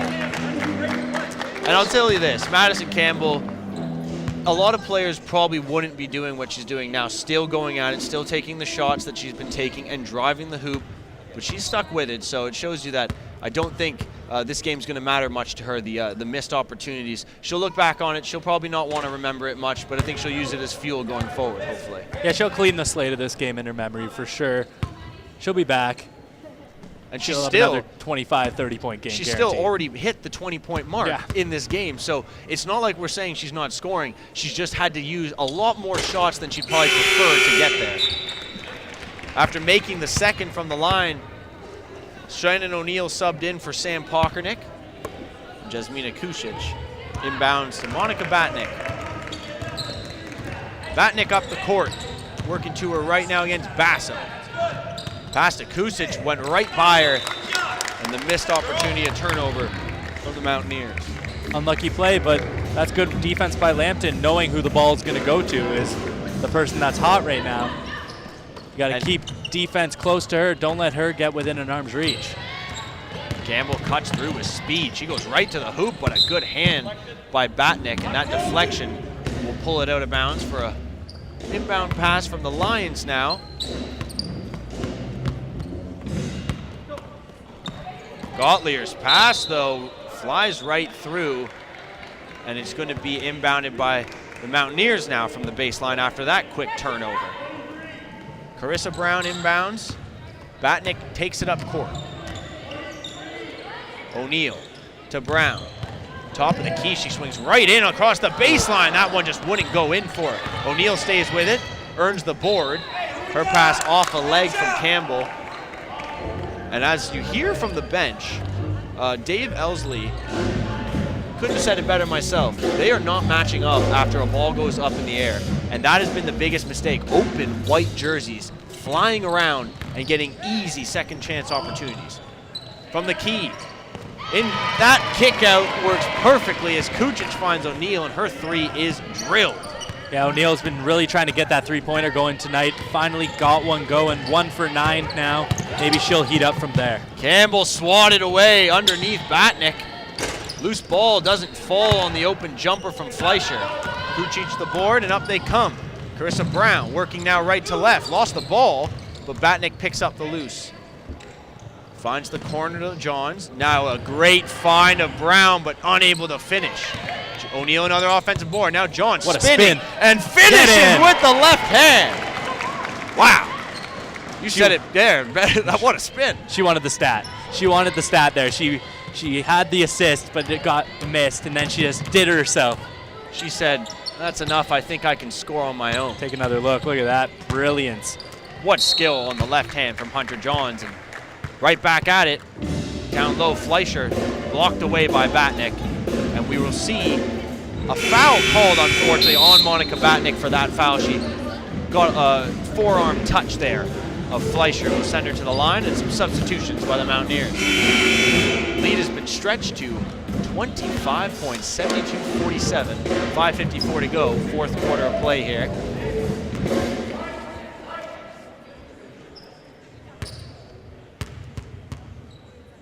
Fleischer from the line. First shot goes up and short off rim. Mohawk is third in the OCAA, excuse me, with 77.4 points per game. So they're just about at that mark again, and they'll most likely eclipse it if they keep going at this pace. And they hit 95 against Niagara in their first win of 2017 in the first matchup since coming off the break. So the offense has been cooking, clearly, the first few games here since their long 5-week winter break off. Karina Brown at the top, swinging it around. Pockernick matches up against Van Leersum. Now Amy Carter from the inside the paint outside, using it as a screen. Brown looks inside. Carter turns, puts it up quick. Didn't have the aim on it. Back on the lines. Graham kicks it out corner. Campbell thought about it. Now takes the shot. Short off rim.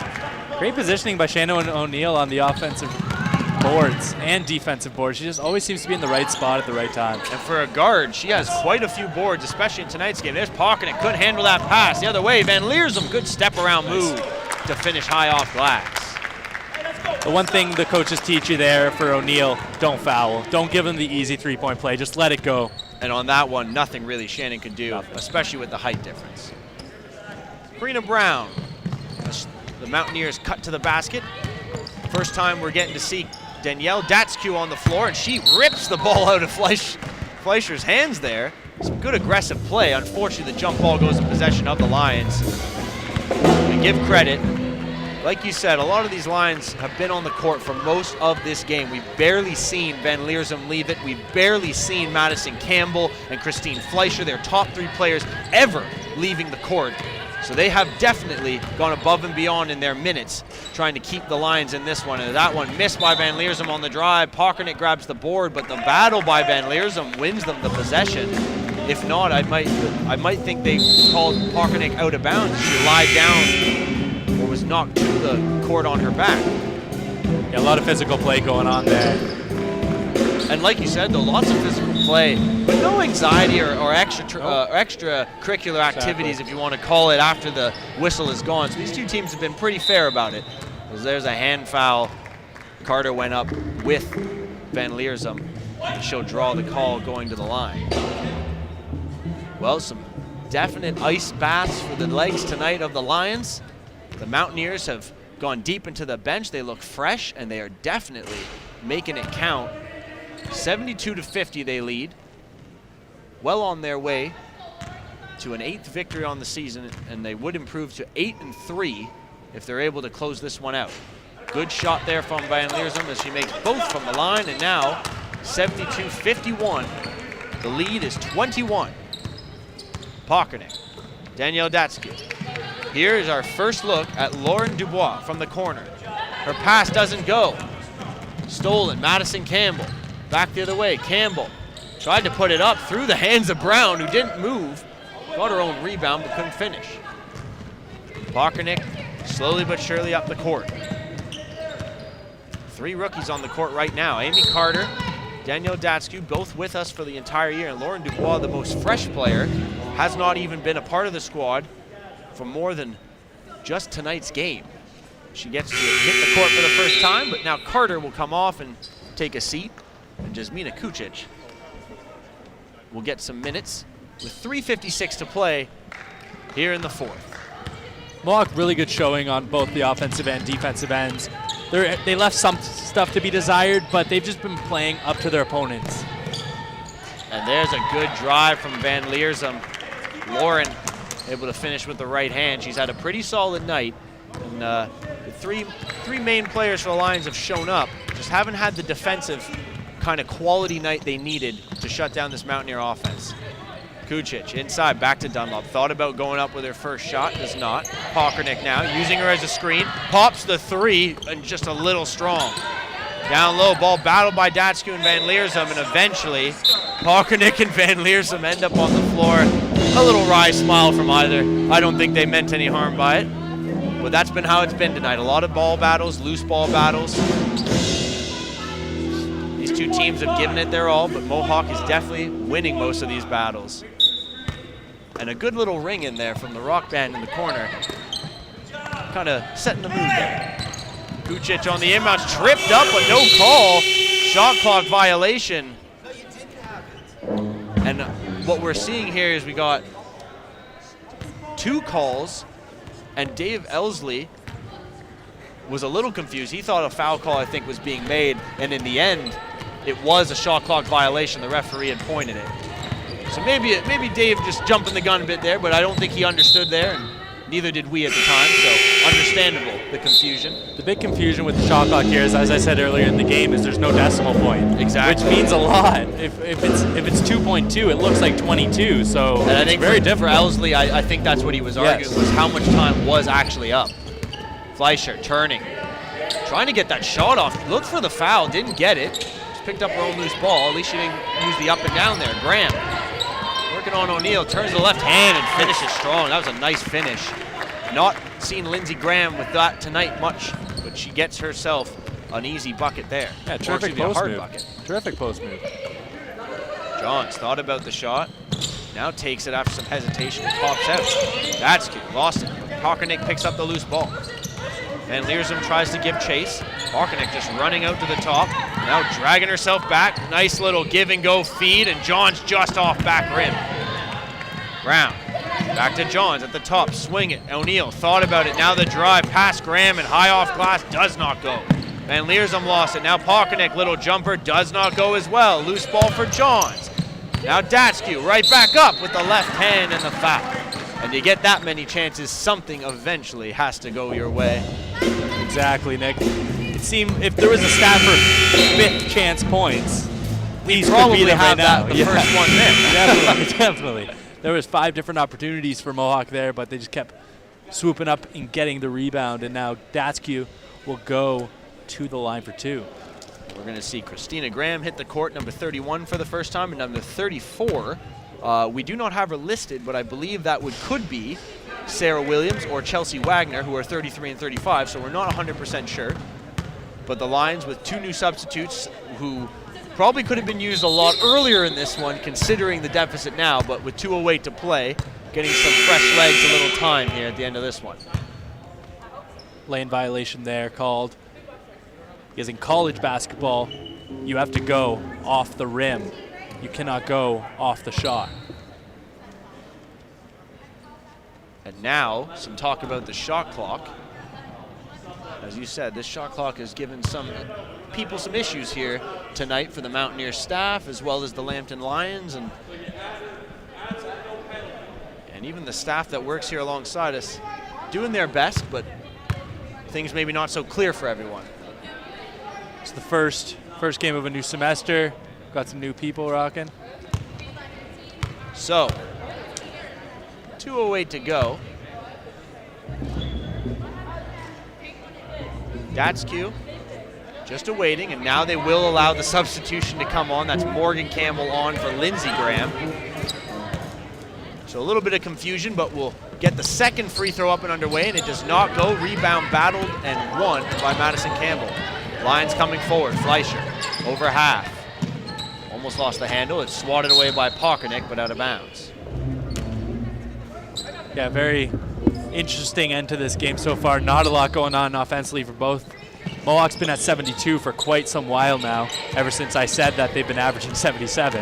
And here comes O'Neill off the turnover, but fouled hard from behind by Campbell, who helps her up. Flagrant. We won't see a flagrant, I don't believe. Unsportsmanlike, yeah, she'll get 2. will be at least 2 from the line. Definitely a push. And we're going to see some substitutions. Desiree Dutrazak, and it'll be Carissa Brown coming in, Sam Pockernick, and it'll, or excuse me, just for now, Desiree coming in and Sam coming off. A lot of missed free throws in those last couple minutes for Mohawk, and another one there by O'Neill. And sorry, you were right, that was called a flagrant, so just the one shot, and now possession for the Mountaineers. I apologize. Or excuse me, she had the 2 shots there. Nothing going for her, so 72-55 remains the score. 17-point advantage for the Mountaineers. Danielle Datsku to inbound, and Desiree Dutrazak joined by the Brown sisters and Hunter Johns on the court for the Mountaineers in the final 2 minutes. Carissa to Desiree. Up top, Danielle Datsku. Corner, Hunter Johns looking for the pass. There's Dutrazak, and there's another assist for Hunter. That's right. Great passing by every player on the Mountaineers. Touched the ball in that little turn. Not an easy thing to accomplish. He did so there. Dutrazak off the loose ball, off the board. Datsku. Quickly they go up the court. Karina finds Hunter, but Hunter took a step before she was able to get that ball down to the court and nose it. So a turnover, and now the Lions will come back up, carried by Morgan Campbell. Hasn't had too much time on the court. A little handoff for Fleischer. Fleischer at the top. Feeds Madison Campbell. Madison Campbell thought about the pull-up 3, does not. Down low, inside. Gottlier knocked away, and now out of bounds, and will be last touched by the Mountaineers off that loose ball rebound. So the Lions will stay in possession. 11 seconds now on the shot clock. 56 seconds left to go in this game. Mohawk well on their way to an 8th win this season. Just closing out the final moments here from the David Bray Athletic and Recreation Center. Campbell, quick pass off and shot missed by Christina Graham. Desiree Dutrazak back the other way for the Mountaineers. Dutrazak to Datsku. Datsku. Johns to the corner. Datsku. Dutrazak with a long-range triple. Another brilliant Desiree pass. getting things moving here. I haven't seen her score a whole lot in her short appearances earlier this season, so nice to see Desiree getting on the board here. A couple clutch shots, and that was a big 3. This one not able to go, and sorry, they're going to count the Desiree shot as a long 2. Datsku looking for Brown. That's Karina. Tips it to Dutrazak. They'll just dribble it out. With no shot clock on and 10 seconds to go, the Mountaineers are going to win this one, and Johns will let it run out. Final score 76-55. The Mountaineers victorious by 21 points at home. Their first home game of 2017 comes together rather successfully. And our top player of the night, I think we would have to give it away to Jasmina Kucic, who finished with above 20 points. She was not maybe excellent in any other category, whether it was rebounding or assists or steals. Didn't really show up in those other stat lines, but it was the shooting and the consistency of making those shots and creating that pressure down low that opened this whole game up for the rest of her teammates. The thing with basketball is just do your job, and her job today was to score points for the team. She got more than a quarter of the points for Mohawk tonight, and that's what she needed to do. She didn't really need to rebound. Everyone else seemed to be doing that for her. So she got to the basket, cut in, finished when she had it. Brilliant work by her, and brilliant work by the Mountaineers, and good try by the Lions. And just a few things to note: second chance points off the bench. The Mountaineers definitely owned the game, 24-12 in second chance points, 19-2 in points off the bench, and points in the paint, as you pointed, 46-16 for the Mountaineers. So we have some highlights to leave you with before we get set for the men's game. Thanks for joining us for Mohawk Mountaineers women's basketball action. For Liam Dunlop, I'm Nick Burney. So long, everyone.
Athletic and Recreation Center on Mohawk College campus. I'm Nick Burney. Alongside me, the return of Liam Dunlop. And Liam Dunlop, of course, if you haven't noticed him before, was actually part of our broadcast, of course, in the last few years. So, tonight, the Lambton Lions, the Mohawk Mountaineers. Sorry for a little bit of audio troubles there, everyone. Welcome inside, though. We have a great matchup for you today. Why is it a great matchup? Well, we have some two very good teams that are different ways. Very. Now, these are not the best in record, but they have very good pieces. And this team, the Mohawk Mountaineers, of course, our team, the Mountaineers, very good offensively, have struggled a lot as a young team defensively. Yes. As for the Lions, some very good offensive players, as we'll look at. Brandon Paget is one of them. But this team, again, struggling defensively this year. So can these teams, as the new year comes together, put themselves together? And there's two players we have to look at on Mohawk. Obviously, Lamar Barr and Kadeem Collins. It's just, they are the guys. They have been the guys the last couple of years. They've just been absolute studs, and they're missing a lot of players.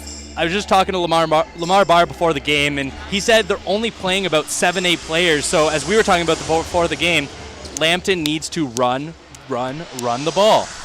And if you don't run the ball on a team that has 9 players right now, and of course this Mohawk Mountaineers team, not usually a 9-player team, they've actually brought back one guy that we will talk about just a second, you'll get into. This is a team that should be worn down by the end of the day. So if Lambton isn't going to press and they're not going to be running and bringing the pace in this one, I don't see how they're going to have success, because this Mohawk Mountaineers team is not weak. They do put up the points. Unfortunately, they've had trouble stopping other teams from scoring as well, though. And that player we wanted to mention, Brace Abaya. Yep, Brace Abaya. He's been a player for the last couple of years for Mohawk. Hasn't played much due to academic issues, but he can be a definite force off the bench, and he can get out running, and he has very athletic legs. He can get jumping, get those boards, and he can dunk tremendously. So Brace Abaya, a former Mountaineer who we now are getting a chance to look at again, joins. We are missing a few of the regulars who were a part of the team in the first half. We've heard that it's due to some academic issues. We're not going to get into it too personal. What we're just trying to say is there is a short-handed Mohawk Mountaineers lineup, and as they start, the Lions start with a 3-ball, and it comes from one of their better players, and actually, sorry, not one of their better, but Jason Marshall, number 3. Now here is, bringing up the court, Brandon Paget, their main man and target, who leads the team in points, and also one of their better rebounders, assisters, and steals. Here's Marshall lining up another 3. And to start the game, Jason Marshall, the Detroit, Michigan native and 4th-year pro, starts with a pair of very long outside 3s. Yeah, he shoots a 40% clip from 3, so that's his game, and why not start off early? 6-0 Lambton, less than a minute in. Matt Elcock thought about it with the up fake. Marshall doesn't like the call, but the reach in and the foul. So Matt Elcock, as the argument here is clear from Brian Jonker, he was going up to shoot, so it should be 3 from the line, you would think. But right now, the referee explaining here, the grip was while his feet were supposedly on the floor on the up fake. But again, that is a shooting motion. So an intriguing call to start this one. But instead, the Mountaineers not going to the line, but inbounding once again. It's always a tough call there, but it looks shooting to me, but I'm not a referee. I'm not a trained referee at all. And of course, we're not on the court, so he has the better view. Ball battled with down low and stolen away as a turnover from Jesse Broad. Jay Trocek on the court, number 20 for the Lambton Lions. Trocek, along with number 5, Xavier Edwards. Of course, we said Marshall. Paget also on the court, and joined by number 25, Mark Luhu. Good heads-up play there by Xavier Marshall. Xavier Edwards, excuse me. Just absolutely backtracking, just like a defensive back in football, and knocking that ball out of bounds. So early, a 6-0 lead on a pair of 3s, and the Mountaineers still looking for their first points. Barr spots up a 3 and is a little bit off And off that rim, loose ball knocked out of bounds. Last touch by Paget, he can't believe it. He doesn't like the call, but Mountaineers stay in possession with 14 on the clock. Collins, kick out, Barr to Bailey. Bailey inside looking for Collins. Collins lost the handle of it, battling for it. It does go out of bounds, last touch by the Lions, and we're just 7 on the shot clock. Lions are staying tough here on the interiors. The Mohawk Mountaineers try to drive to the hoop. We're seeing a brilliant zone defense right now from the Lions, and if Mohawk can't get in, this can be a tough game for them. Elcock, great outlet pass. Bailey, Jalen Bailey from the top. He's got a great three-point shot. He goes up for it, and it's just in and out as the shot clock expires. Picked up by Luhu. Here's a chance for Paget to run the offense. Marshall thought about going up for another one. Clearly, he loves that spot there on the left corner. Edwards takes a look outside, but instead cuts in, a little bit weak on the lay-in, and an outlet pass to Elcock. Up the other way, going up, fading just off back rim. Loose ball, kept alive by Collins to Jalen Bailey. Now to the corner, Elcock, open look, off back rim and out, and Collins couldn't win the loose ball. Marshall with it. Jason Marshall, Brandon Paget, and Xavier Edwards, all 3 members of this team from Detroit, Michigan. 2 fourth-year pros and the third-year pro, Xavier Edwards. So some American flavor on this Lambton Lions roster. Marshall, one of those Detroit, Michigan natives, drills a 3. And he's looking at the crowd and saying, what do you want? Because what they want is for him to stop doing that. Yeah. But right now the Lions up 9, and it's all Marshall, 3 for 3 from beyond the arc. And they better put a man up on him because he's hitting them from a good 5 to 7, I'd say, feet from beyond that marker. And that's not what the Mountaineers wanted to see early on in this one. Jonker, clearly a little bit disgusted with his team's defense effort, we'll say, and he calls a quick timeout to defuse this run.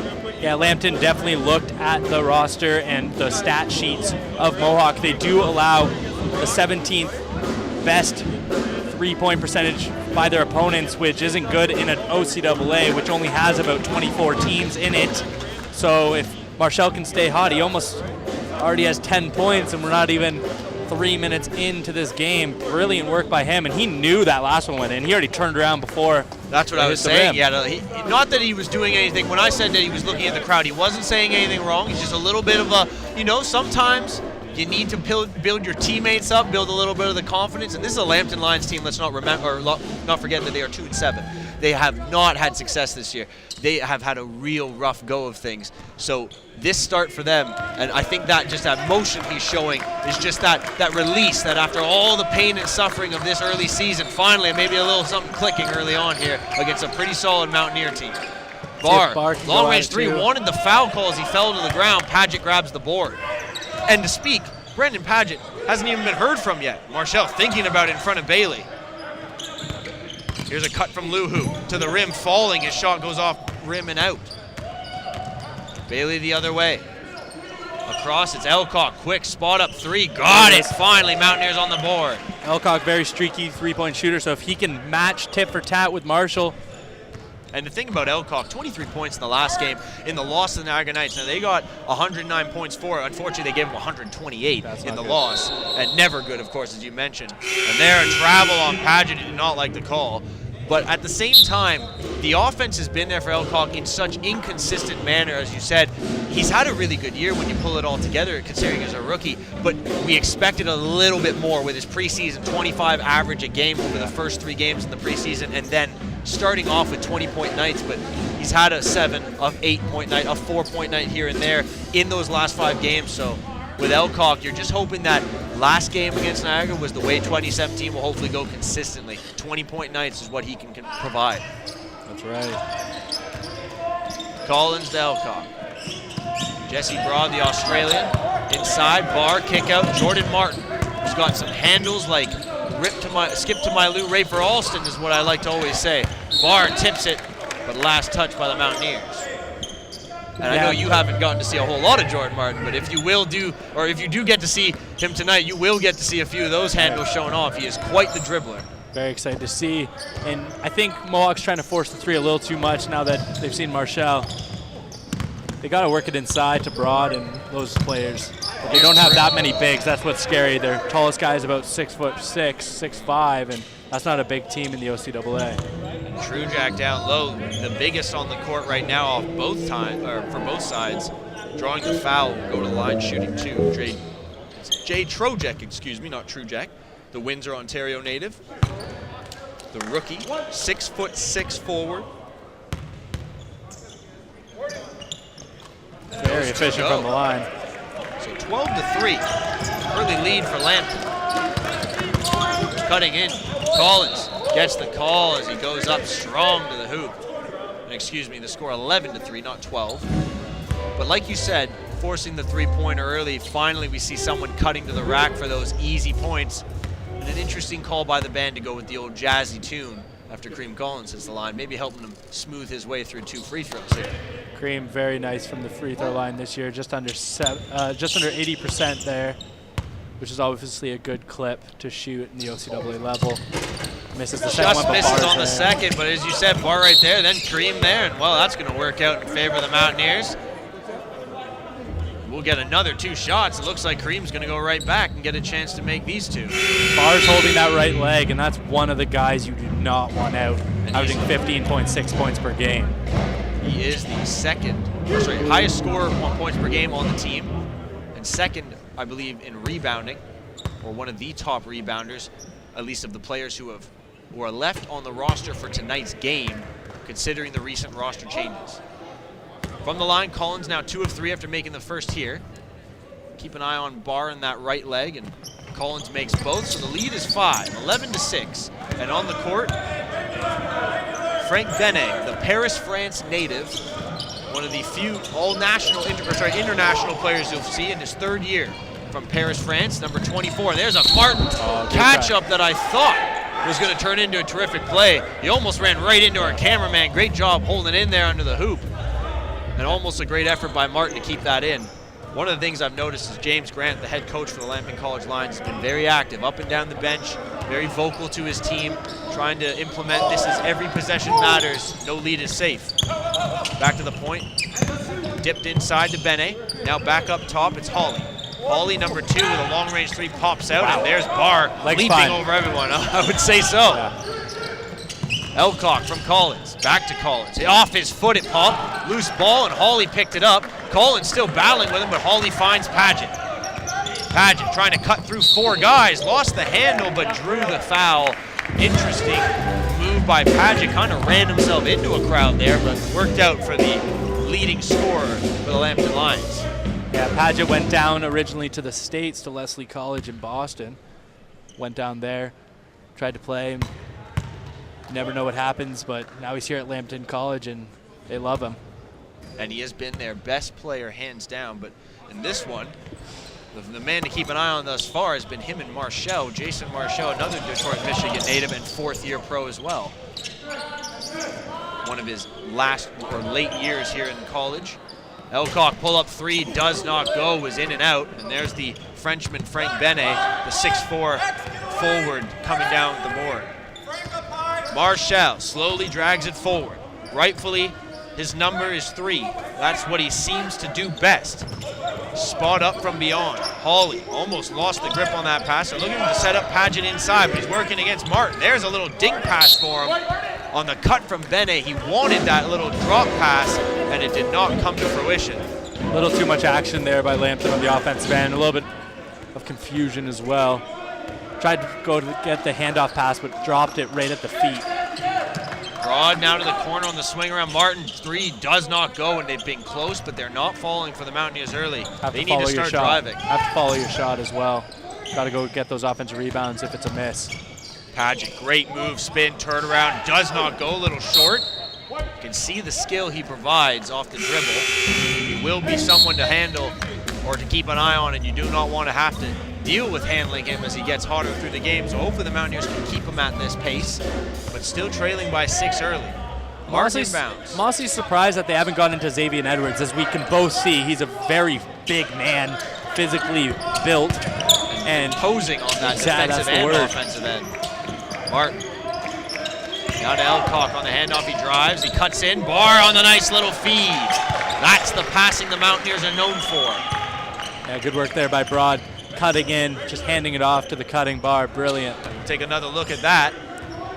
Camera crew giving us a beautiful replay from underneath. Nice little dink pass by Elcock and a strong finish by Barr. Hawley, the open look here on the other end, no good. Edwards, as you said, outdoing everyone for the board. His shot didn't really go, but it almost worked better as a pass for Paget, who finishes. Paget, right place, right time. It's always a good feeling to get the balls like that for the easy layup. Barr turning, wanted the shot, now finds the open man, Brace Sabaya, whose first shot back with the Mountaineers is no good off front rim. Talked about Sabaya, or you more so talked about Sabaya in the preview of this one before we got started. He has been a Mountaineer for a few years. Some things took him out of the team in the lineup. He's now back with us for the second half of this season, at least for now.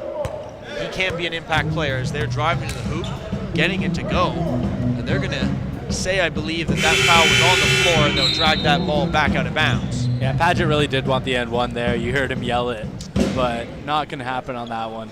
Good try though. You have to. I mean, hey, you can sell it as much as you like, I think. Right. So fair game to him. Marshall getting it right back from Hawley. They want him to touch the ball on Paget every time, it seems, down the court. Trojek spots up an outside Big three. man. Big man hits it. 6'6" of them out there, getting up and nailing the triple. Collins kicks out. Martin. Lots of active feet from the Lions on defense. I have not seen a five-man unit shift so viciously and ferociously over to one side of the court, and yet nobody is really left open. They're just shifting that zone so well. I think that 2-game win streak, no disrespect to the Sioux, but it's still 2 wins. But I think that really got to the confidence of Lambton, and they're playing great defensively. And as I say that, Lamar Barr has a wide Barr open with a good finish. Layup, yes. But like you said, they are playing with a more confidence than a 2-7 team should be playing with on offense and defense. Here's another three. Trojek wanted it again, and it barely crept out. Terrific but work. Great work. As you said, Frank Bennett. Frenchman with the easy bucket down low.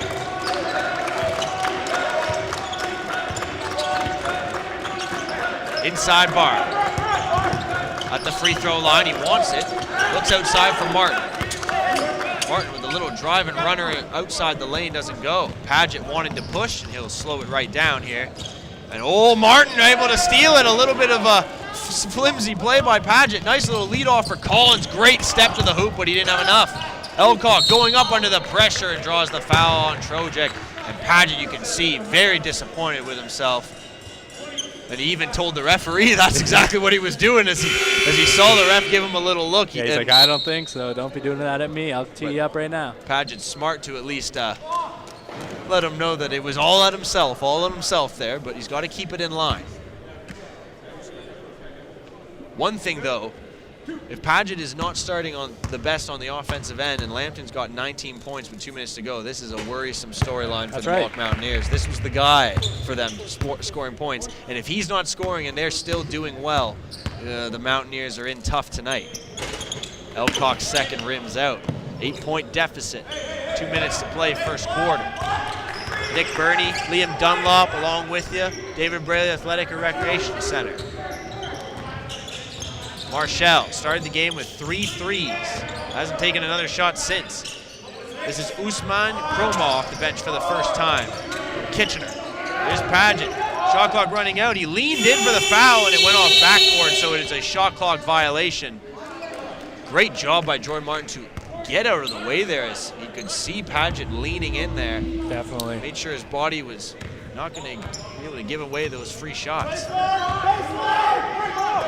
Elcock off the screen, now cutting through, they'll give out the outside. Collins now to Barr, and he cuts right back through, and no foul call up on the body contact. Edwards is a big man, and somehow Barr took that full front of the attack and still made the shot. Yeah, the English off the backboard was beautiful there, just spun it right in. Edwards, a hard man to go up one-on-one against and use the body. Paget keeps his dribble alive as he fell to the floor. Here's a kick out. Cromall drills it. They have been on from beyond the arc. And wait a second now. I'm not 100% Technical sure, on Paget. but we're getting a technical on Brandon Paget. And we're not 100% 100% sure the reasoning behind it. It might be that he took a bit of a shot underneath there on the 3, because as he kicked it out, he did get a little bit of a bump underneath, and I think he had something to say to the opponent. And the referees caught full wind of it, so a technical foul will be shot by the Mountaineers as we come out of this timeout break, but they currently trail by 9, and it's been a worrisome start because of the three-point shooting of the Lambton Lions has surprisingly shown up way more than I expected in this first quarter. That's definitely for sure. Marshall with those obviously 3 very quick threes, but if they don't have Paget for a lot of this game, because he already has 2 personal fouls, now he has a technical. I'm not 100% sure, but I think technicals in college Canadian basketball count as a personal as well, so he might be at 3. And right when he came off, Marshall went up to him, "We need you, man. We need you. You're our best player. We need you. I can carry the load on the 3-pointers, but we need you there." And I'm sure he wanted to say that. Yeah, of course. He's like, he wanted to be like, I can do it. I've got it. Yeah, we need you doing it. Yeah. Could use the help, and I'm sure that's the message being sent to him from all the coaches who walked by him during this timeout break with a little pat on the back for him. Just giving him a little, another one there, just a little shoulder tap just to say, hey, we know it's frustrating. We know they're going to body you. You're the main guy. They're going to get on you. Just don't let it get to you, or else we won't be able to have you in there as much. And for now, they'll have him rest with 1:03 to go. That might light a positive fire under these Lambton Lions as well. Sometimes when you see somebody going hard and getting a technical, whether it's a coach or a star player, that sometimes lights a fire under you, like, we got to be more passionate, we got to be more in this game. But when you're up by 8, I don't understand what he was thinking. It is a little bit of a different scenario when you're up nearly 10 points to be taking a technical on a made 3. So we'll see if it works beneficially or against them. Cromall sets up. He wants another one. This one's short off rim, and Mountaineers can let that go out of bounds. 22-14. It's an 8-point deficit nearing the end of the first quarter here. Not a lot of offense from the Mountaineers in the first quarter. They haven't played the most stout of defense. So it hasn't been a terrific start. Elcock, long-range triple, just doesn't go. Bene underneath. Marshall wants to push. Watch out, he'll spot up, and he's thinking about it against Martin. He wanted to make him think about it. Yeah, exactly. The whole time he was running down there, you could see his eyes right on the basket. There's a pull-around jumper from Luha, doesn't go, and the rebound finds its way to Jordan Martin. With speed, outlets to Collins. Slittle tried to get Bailey the ball, but he had to slow up. Bailey, though, cutting in. Now Abea, outside 3, the look doesn't go off front rim. And unfortunately, the loose ball off a Lambton Lions player out of bounds, and the bench knows that's a missed opportunity. They cannot be giving Mohawk the second chance. Yeah, 9.3 seconds left in this first quarter, and we'll see what Mohawk has under their belt. No shot clock, so this is the last chance if the Mountaineers decide to take it that way. Martin wants to waste it down. Let's see what Martin can do. He wants the dribble. Great try on the pass, but to end the first, Grace Abea had it go behind him and out of bounds. 22-14, the Lambton Lions are ahead 8 at the end of a quarter of play, and the most surprising player in the game has been someone that we really did not expect maybe to explode off the start with 3 3-pointers. And I guess Jason Marshall has kind of come out of his shell a bit. Yeah. He might not be the main shooter on this team, but in this first quarter, he has taken the reins. Yeah, he's almost matched his points per game average. He only averages 13 points per game, and I say only very respectably. But now he has 9 points, and he had those in the first 2.5 minutes. So if he keeps hot, it's going to be a scary game for Mohawk, and they're already down by 8. You do not want to be down by 8 to a team that's 2-7 coming off a 2-game win streak. 2-game win streaks, doesn't matter who you're playing against, they still count, and they still get to the confidence and the psyche of a team. As you say that, we'll take a look at the first quarter highlights, mainly from the Lambton Lions in this first quarter, and we get started with those threes. Marshall drilling one from the right, the left. We saw Elcock respond with one to get the Mountaineers going on the board, but Marshall from beyond the arc has been that factor that we sort of expected, but he has really started the three-point barrage. Trojek followed. We saw Cromall off the bench with one. He missed a second. They're not afraid to pop off from beyond the arc, and unfortunately for the Mountaineers, they're having success early on with it. So that's one thing here in the second quarter the Mountaineers would like to shore up, getting a body on those men on the arc and forcing them to bring that ball down and maybe try and bring it in closer, because the Lions heating up from beyond in the early going here. Only 3 players on the entire Mountaineers teams with points. Lamar Barr with 6. Collins with 3, and Elcock with 5. Absolutely atrocious shooting. 4 of 18 shooting, 22.2%. And that's as a team. That's as a team. Unbelievable. And 1 of 12 from 3. Less than 10%, 8.33% from 3, and that's not good. I think the 1 for 12 has to speak more loudly to the fact that they, like you said, felt the pressure of watching the other team, these Lions, hitting all those threes, and they wanted to try and play that same game right back.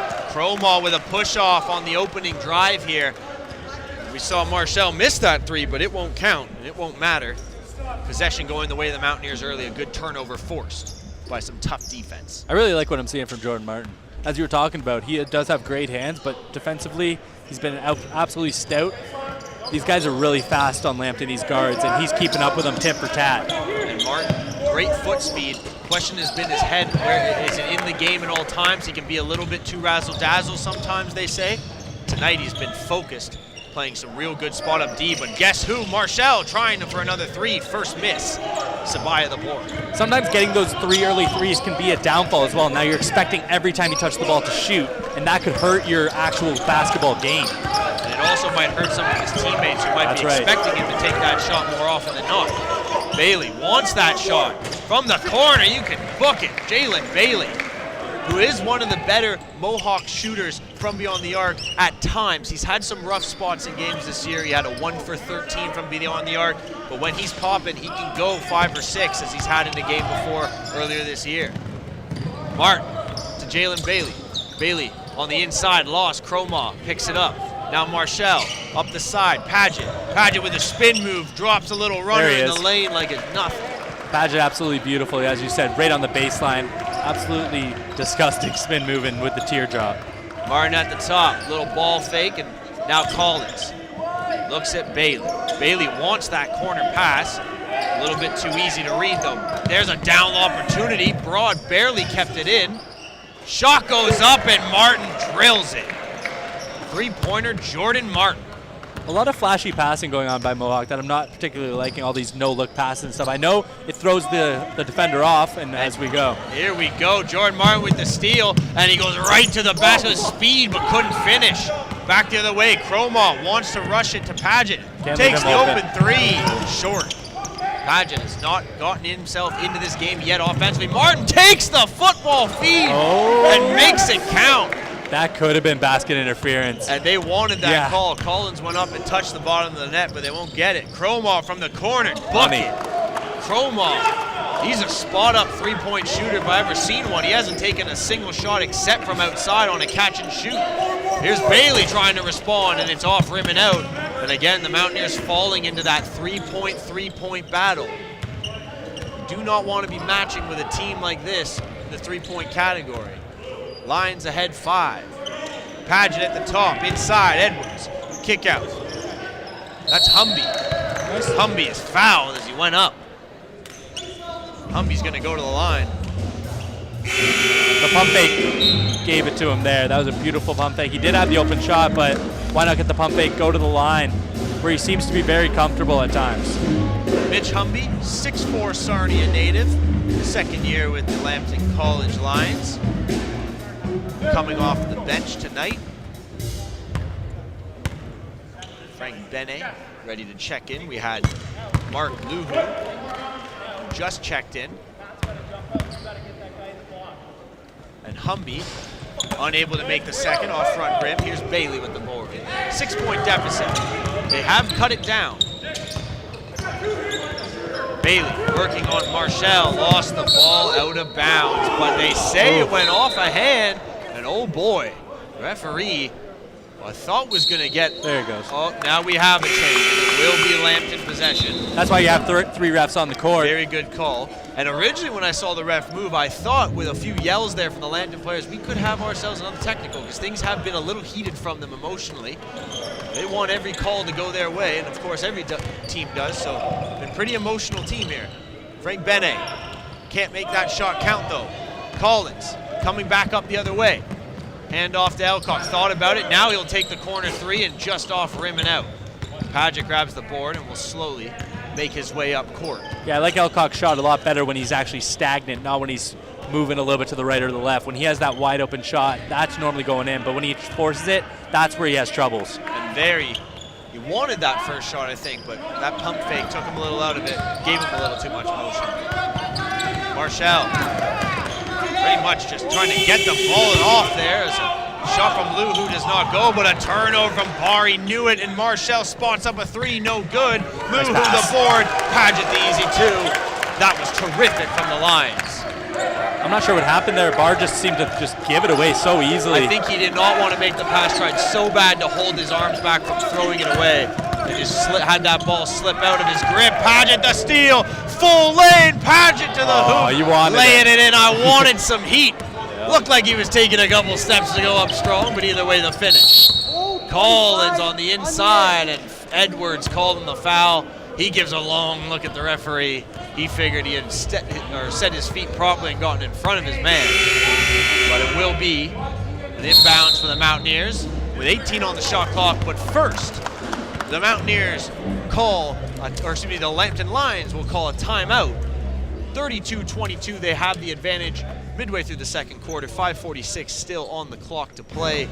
And it's not been a surprising game per se, because I don't want to say that Lambton has surprised us with their amount of three-point shots and the ability that they've shown to hit those shots, but a little unique, because I thought with the game that Paget had coming in, he had 15, 10, and 6 in his last one. We have seen Marshall score 20 points a couple games ago for Lambton against the Sioux, but they are not a three-point heavy shooting team in the stats. They are really a team that revolves around the play of Paget, Marshall, and Xavier Edwards, and that's usually, you would think, a down low scoring game. We've seen it from Paget, but the rest really have been lighting it up from beyond. Yeah, it really seems like they have been running the ball, as we said in the open, that they need to do on such a short team and short bench team of Mohawk. But when they have it and they're rushing it, there's always going to be one man open. So drive it in, get the double team in, kick it out, find the wide open shooter. And that wide open shooter has been Marshall, but he hasn't hit one in the second. But Chroma's been absolutely brilliant on that right baseline J. He's got that right baseline three, and that's his spot. And he spotted up 3 times. Yeah, exactly. He's gotten it, so that's where Mohawk has to be really stagnant, and not stagnant, excuse me, and get out there, block that three, or even get a hand in his face. Catch and shoot triple doesn't go from Bailey. Mountaineers try to answer back with a 3, doesn't work. Luhu the other way, looked at Bene, thought about a 3. Marshall. That would have been deep. He's using that to his advantage. If you hit a few, you get guys thinking about it. He's trying to get them on the up fake. Edwards inside. We've been waiting for that all day. Look he's a monster. He's a monster inside, and such a small team of Mohawk. I would expect that to happen a lot more in this game. Edwards, 8.3 points per game. Not a whole lot on the average. He can definitely out-muscle you inside. Down low, Bailey finishes strong in front of Bene and Edwards there. Great find. He had 2 men on him just like that. You don't always have to kick it out to the 3. Just pass it off to the next open man and hope they finish. Marshall, who's rocking the beard like myself, so I have to give him some credit for the look, but that was an even better look because Paget was wide open and he drills that 3. The 3-point barrage continues, 37-24. Paget goes flying by Elcock there, nice move. And instead of spotting up for the 3, he took a drive to the hoop. Good call. Yeah, it seemed like he did some math equations in his head, found the angle off the backboard. Beautiful work hanging in midair while hitting it off the backboard. Little Tim Duncan special. That's right. That's right. Paget outside, Luhu with the up fake, now cuts in, drives, and doesn't get it to go. Barr with a good rebound, outlets to Collins. Collins, thinking about slowing it down, decides to take it strong by Marshall, and that's what Kareem Collins can do. No matter how good a guard you are, defenseman, no matter what kind of foot speed, size you've got, he's just too big. He's too muscular, too athletic off the dribble, and that's the best part of his game. He's not a spot-up shooter, he's a slasher. Yeah, you don't want to take it slow when you're Kareem Collins. I don't think it's possible for him to take it slow. I don't think he has a speed other than 100. Yeah, exactly. Luhu, outside Paget from about 6 feet beyond the arc. Drops it like it's nothing. What are we on, Mars? Where's the gravity gone? It's 40-28. The threes are just falling. Elcock thought about it. Now drives. Takes a shorter 2. Doesn't go off rim. Bending the board. Felt a slap. Wanted the call. No call. Got to give the coaches credit. They've kept them focused and driving. James Grant's doing a terrific job for the Lions tonight in his 9th year as head coach. Veteran has them playing great basketball. Paget, long range 3 again. Maybe pushing it a little much there to do it once more. Yeah, but that technical really did light a fire under Paget. Now he's hitting from everywhere except for that spot. But exactly like what I said. Once you get a technical, it can either go one of two ways. It can go, you're going to be negative, you're going to be hard on the refs the entire game and maybe pick up a second, or it's going to be a great thing for you and you're going to start playing well from everywhere on the court. If anything, it's been the deciding point in this game thus far that since then, Lambton has sort of built the lead back up. Here's a pass inside Broad. Eventually lost it to Sabaya, and it just couldn't go in. It was that close from Bray Sabaya. He's going to go to the line. The Ancaster native and 6'4" guard. That's what's interesting about the OCAA. 6'4" can either be a big or it can be a guard, but with Sabaya, because he's so fast and he can shoot from the outside, he is considered a guard. But Broad is the same, pretty much the same height, but he's just a bigger body and he's better down low, so he's considered a forward. Exactly. He is unfortunately the center for this team because they're such a small team. They don't have a big 6'8" guy like Taylor Dowhanick that they used to back in the day. And of course, Jared Peacock and Ty Uhrig, who were two of their bigs, not present on the team and may not be present with the team the remaining of this year. So big losses on those possible forwards that they could have down low. A little bit of a lessened roster for the Mohawk Mountaineers tonight. Marshall, kick out pass, stolen by Lamar Barr, stayed right with him on it. Back the other way. Wanted that pass to Martin, almost a travel. Martin, the three, doesn't go though. Bennett the other way now, outlets. There's two of them. It's Paget to Marshall with the easy lay-in. There's a little teamwork, but Paget might have stepped a little bit weird on his left ankle there. A grimace as he ran back up the court. Here's a spot-up shot from inside by Barr, off rim and out. The Lambton Lions slowly starting to take over this game now, push the lead up to 13. Hawley open three, no one coming, and Hawley's got it, 45-29, the lead now 16. What is going on the defense of the Mountaineers? Wide open. You said it, Hawley was just waiting there. Far inside, though, a good easy bucket to respond for Mohawk. But responding with twos and then allowing threes, you're always going to be down one per possession, and that's not good. I really want to see the points per possession stat. I'm not sure if we get it on our stat sheet, but the points per possession stat for Lambton has got to be up in the 1.6s, 1.7s, which is, you might be like, that's not very good, but if you're getting all these threes, that's huge. And especially considering, like you said, the trade-offs right now, Mohawk has not hit a three pretty much all game. Yes. They're one for, I believe now, I would say 15 or 16. And the problem behind that, if not, they maybe hit two or three, three-pointers overall tonight, but they're just not shooting anything close to what Lambton's doing. So as they try to cut back to this lead, or cut back on this lead, two-pointers are not matching up well against the threes. And it's just not getting any better because they are not putting bodies on those men outside the arc. And when you watch Hawley, a bench player, hit an open three where he didn't have a white shirt within a good 7 feet of him, that's going to disappoint Brian Jonker when he looks back at the game film later. Yeah, if you look at the stat sheet for Lambton, they do take a lot of threes in a game. They do average about 28.5 taken threes, but they only normally make 8. I think they've almost made 8 already, and we only have 2 minutes left in this first half. So, yeah, the defensive specialists on Mohawk have to really be out on the three-point shooters, but then that's what's scary about Lambton and a bunch of other teams in this OCAA. When they stop shooting the threes, they can pass it inside and they can finish as well.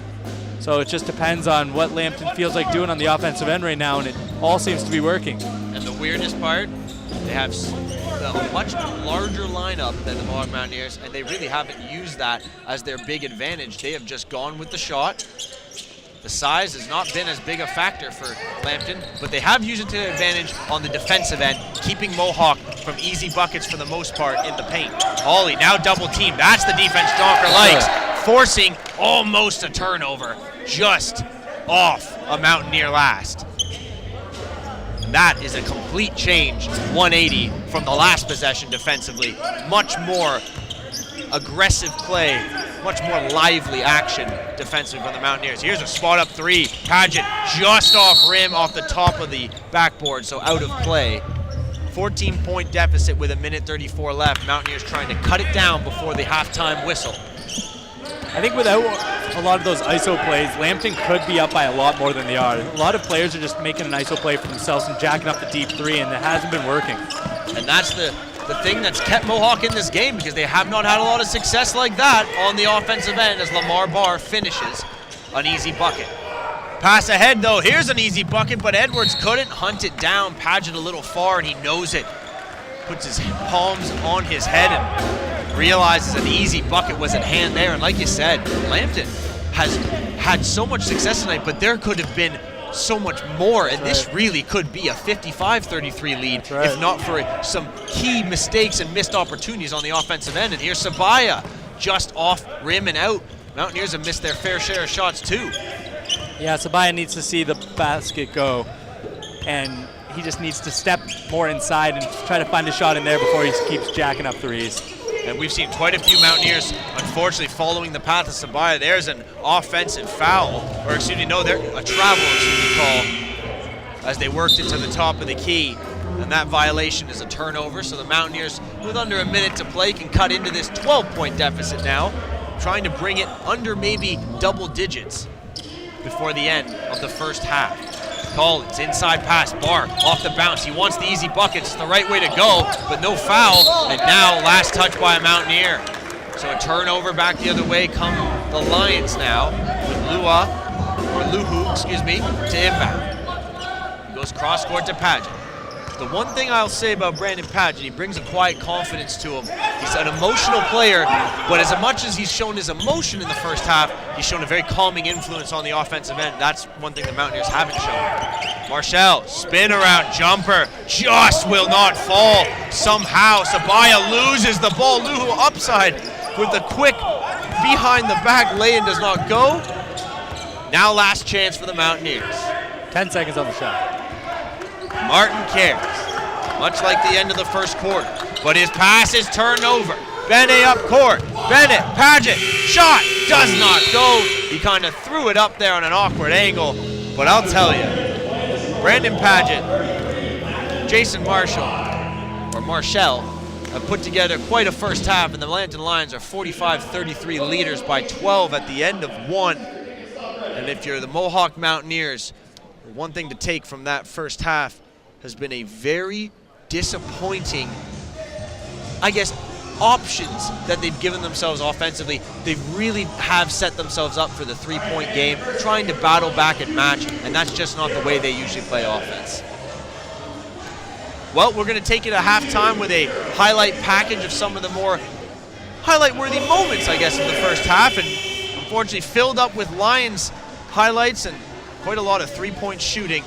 The Mountaineers will have to come back in the second half. We'll leave you for a halftime break, and we'll be back after this halftime.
Welcome back inside. It's the David Braley Athletic and Recreation Center on Mohawk College campus. Nick Burney alongside Liam Dunlop. And we have ourselves some second half action between the Lambton Lions and the Mohawk Mountaineers. Lions and Mountaineers both coming in below 500, but again, not very bad teams. These are not bad offenses, bad defenses, just teams that haven't come together as well over the first half and course of the season. Tonight, though, the Lambton Lions' three-point shooting has been just outstanding. They have really rocked us, if you want to say, because they've started out by just shooting out the lights. Phenomenal. They've shot 42.1% from the field and 42.9% from three, so they're shooting better from three than they are from two, so you can never go wrong with that. And that's quite a stat when you're shooting better from beyond the arc than inside of it, but quite an outstanding statistic to carry for the Lions here into the second half. They're on their way to 90 points. They don't score a whole lot offensively. And the Mountaineers, they do usually, but they only have 33 through one half. Broad looks to Barr inside. Barr's opportunity swatted away, but he does draw the foul on the way up.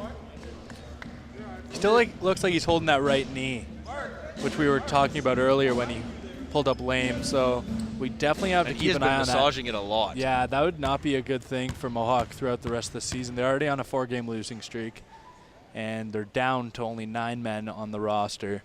So having one of their top scorer get out, would not be pleasant. And for those who don't know, Lamar Barr, third-year player, one of his late years here.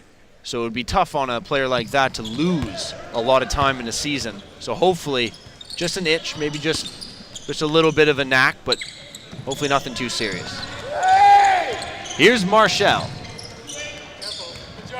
Marshall slowing it down up the top. Lou Hood, now Trojak. Trojak's been one of the players who's gotten involved from beyond the arc. There's Xavier Edwards down low. Air ball. Trojak tried to keep it in bounds and could not. Definitely good try by all the players on Lambton there, but yeah, nothing really came out to fruition. There's Elcock taking a hack, as you said, on the arm. Maybe even caught the side of his face there as he kind of puts a hand up, and he is in some pain. Might have taken an elbow pretty hard. He's not coming off, though, by any means. He wants to stay on. Jonker, though, will venture down to give a little look at him and maybe have a word. Check on his young rookie star point guard. Elcock takes that inbounds feed now. Leans into his man and hits, and Paget got a hand to the nose. Maybe an elbow to the mouth. He might have almost lost a tooth. Yeah, he looked like he was feeling around to see if he had a checklet on the ground. Exactly. And it might have been a bit of a loose elbow there from Elcock on the way up on the shot. Paget almost lost it to Barr there. Good hand check by Lamar Barr. Paget drives with the screen, though. Uses it perfectly. Brilliant screen there by Edwards, and that's him using his big body to the best of its abilities. Collins, swipe by Hawley. Great double defense. Marshall and Hawley took the body. Hawley went for the ball. Perfect. Now Edwards here, working on Bailey. He wants the quick jumper, and I think you'd let Edwards live with that all night. Right. Pass up ahead. Here's Collins, and Marshall let him take it to the hoop, but he missed. Loose ball picked up. Trojak to Marshall, and Collins wanted it. Jonker could not believe it. He's more adamant on the foul call he thought was on Collins as he went to the hoop. This one will go against Collins for the hand check coming up from behind. Looked like he was going to steal the ball cleanly, but unfortunately the line shooting two is Marshall. And I think not too sure. I'm not exactly. I was going to say it's not a clear path foul. No, definitely not. And it's not a penalty. And now they're realizing it, I think. Oh, no, they're going to call one shot here. So I believe it's a call on Jonker for the technical. So I would like to think, we don't like to assume, of course, everyone on broadcast. We didn't hear it. So we're not 100% sure, but there was a technical called against Mohawk in the end there, which led to the one shot. Whether it was Jonker or a player on the court, we are not sure. But now the Lions lead stretched back up to 12, 48-36, and still in possession. Hawley checked hard by Bailey, found Edwards in the middle open. He just floats it over Barr, doesn't get it to go. Broad kept it in bounds and barely. Barr up the other way with speed. Collins wants to spot up a three, just short on it. Loose ball, down low, won by Trojak. Hawley thought about whipping it up court, will settle it down for Marshall. Yeah, Collins hasn't found his shot at all tonight. it's very hard when you're touching the ball every single time up the floor and trying to make your own shots as well. So whether it's passing and shooting, it just hasn't been his night so far. We've still got plenty of game to go. Lamar Barr wanted that call. Felt like it was last touch off the foot of Paget. Does not get it. Marshall to inbound as the Lions keep possession. There's a nice little give and go. Marshall with the long range triple doesn't fall. He has not got one to fall since the first minutes of this game. Elcock on the drive. Little handoff underneath. Barr had it stripped out of him. Will be Mountaineer possession, but Hawley, who has spent quite a few minutes more on the floor than I would have expected after starting on the bench. Brett Hawley, the Sudbury, Ontario native, has played a good, hard, solid, and gritty defensive effort from the smaller guard. Three-pointer from the corner from Bailey does not go. Paget with the board. Cutting through a pair of Mountaineers like nothing. Finds Trojak open in the corner. Doesn't go. Missed shots. Raining here in the early of this third. Only 3 points each team. Most of them being free throws. And Elcock in and out. As you say that, nothing can go in right now for either side. Free throws is the only thing that we've seen points on in this quarter from either side. Marshall trying to open up a chance for Paget. Just got that pass through a flying Elcock. Down low, Trojak throws it down. And you could feel the bench lift like it was 150 pounds off their back. They needed that after a nervy start. Now Marshall with a steal off of Barr. Another poor giveaway there by the Mountaineers. They're really not getting their offense going at all. They're trying to rush the floor, but this Lions team is so quick. And there's a pass off a hand, but still picked up by the Lions. Hawley finds Paget with it. Paget trying to spin on Collins. Now worked on by Collins and Barnes. Still finds Marshall. And to the corner, Hawley open look. Time running down, doesn't go. Rebound inside, easy bucket.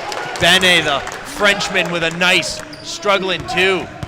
Battling through the hand checks. And there's Bailey, a good little runner. Maybe a bad shot considering how quickly he took it, but it does fall. Edwards getting ready to check back in. Bailey, another guy who didn't get that many minutes in the first semester or first half of the season, but he's getting a lot more since those changes, really. Changes, that's the word. Say, yeah. Good point. Bailey has gotten a lot of minutes tonight, much more than he's used to. We'll see how it affects him going forward here in the second half. Martin will check back in, giving Elcock a break now. And the Mountaineers, as mentioned, with such a short bench, have really not been able to make many substitutions all night. It's been very here and there when they decide to rest a guy. I couldn't even imagine running for 5 minutes, let alone 30 minutes, with other people running at me. Unbelievable what they're asking the guys to do on the court right now. But down points, they kind of need their best players out there. That's what Jonker's counting on right now, that they can cut into this deficit while it was still early here in halftime. I feel really bad for Jesse Broad right now. He's the big right now, and he's not normally the big on the team, so he's been getting double teamed. He's been getting hacked down low. You got to feel for his body. He's going to need an ice bath tonight.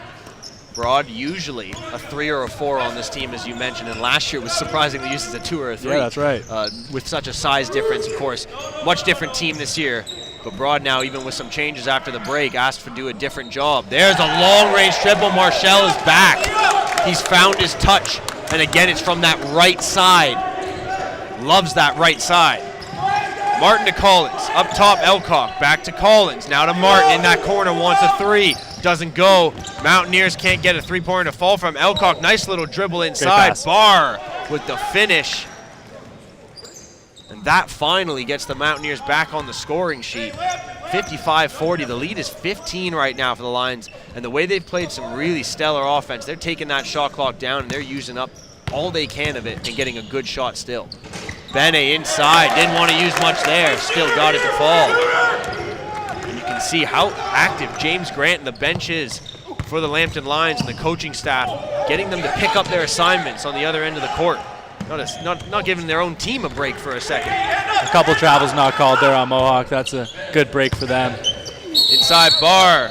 Gets it to go, and they're going to count it and the foul. Brilliant work.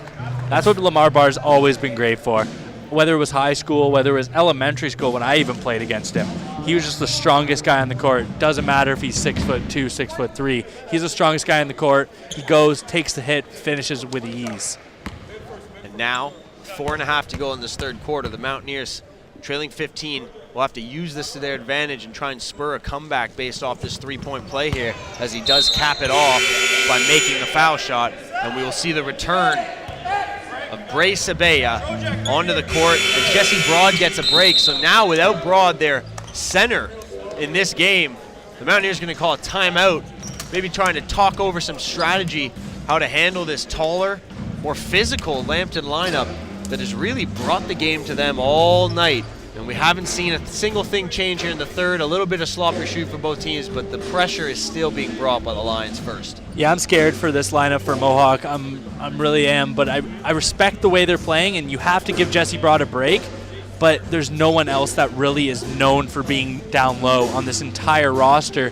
That's where you feel when these changes happened at the intermission of the semesters, that hurts a team. It just hurts a team. You got to be better. You got to be smarter. You got to want to play for this team to be a part of it. And if you can't play big, and you have to be forced to play big, that's where it really hurts. It just stings a whole defense and offense. If you can't have a guy posting up down low or a guy guarding the big man down low for in the defensive end, it's going to hurt your team both offensively, defensively, and on the scoreboard. And man, have they missed some of the pieces that are no longer with them from the 2016 portion of this schedule and season. They are a much shorter staffed lineup, or sorry, a shorter lineup in terms of the amount of players they have. And not only just the amount of players, but the height, as you said. That's exactly right. They do not have the kind of height to match up as well against a bigger team, and tonight it's cost them.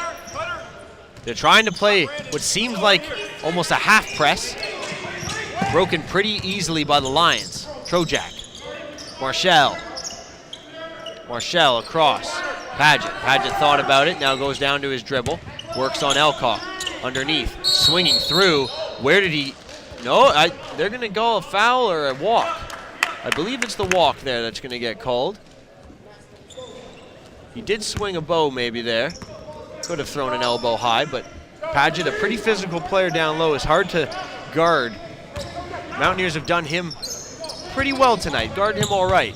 It's been the other lines that have definitely shown up to play for Lambton in this one. Yeah, Sabaya's been flashing very nicely down low, but it's just his hands are a little bit too hard. Sometimes you got to just let it come in right to your body and finish hard. And he's been open quite a bit. Yes, he's just not making his shot. That's right. Maybe it's that rust. Maybe it's a little bit more than just the rust. It's being on the court again for the first time. And quite often, you don't spend maybe a year off of playing team basketball, but that's maybe what's getting to him a bit is just that ready for that pass, to accept that teammates pass, to spot up and get ready for that look. It's just a little off, and maybe it's just that fine tuning he needs.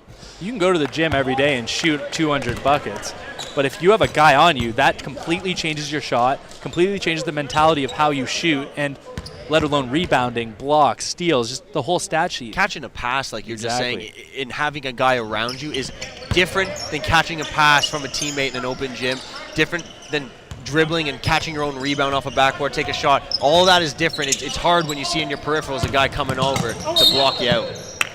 There's a great play down low. Edwards got grabbed. Good hard foul by the Mountaineers to stop him from getting the easy bucket. Good hard clean foul, too. You didn't really want to whack him in the head and cause a little bit of a scuffle. Good hard clean foul there by the Mountaineers, and we'll see what Edwards can do at the line.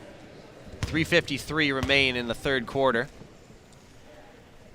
First foul shot from Edwards is short off the front of the rim. 61% shooter at the line, so when he goes there, it's not his forte. Edwards' second shot does not fall, rimming out. And out of bounds, unfortunately, last touch by the Mountaineers. Things just haven't gone Mohawk's way tonight. A lot of bad bounces. Yeah, I was a lot of bad say, bounces. Things have just really bounced in the opposite direction for them at all points and times right now. They can't seem to catch a break. It's only 13 points for Mohawk. They've come back from worse. And that is maybe the most positive and surprising factor of this one. As you keep looking up at the score, it's not really expanded all that much, this lead, and well, we just had to open our mouths, didn't we? Brandon Paget drops a three-pointer. Lambton has touched the 60-point mark now, 60-44 advantage. if you're going to give Lamar Barr that all day, because they're pretty much playing a box and one on defense. So they're playing the 2 down low, 2 up top, and then the 1 that's gone their best player. But the 2 spots that are wide open is right in the middle of the box where they are right now, and the outside 3 where he is right there. Elcock right there. That's in the spot. If they've hit every shot they've taken from those wide open corners, this could be a completely different game. And Barr has not had the easiest looks inside, but he has missed his fair share inside. He's been collapsed upon, and that kick-out 3, though, has not been working. So realistically, no wonder Lamar Barr going a little more head down to the basket. That one, a battle between Barr and Paget, and Paget's extra effort forcing Barr losing his dribble outside.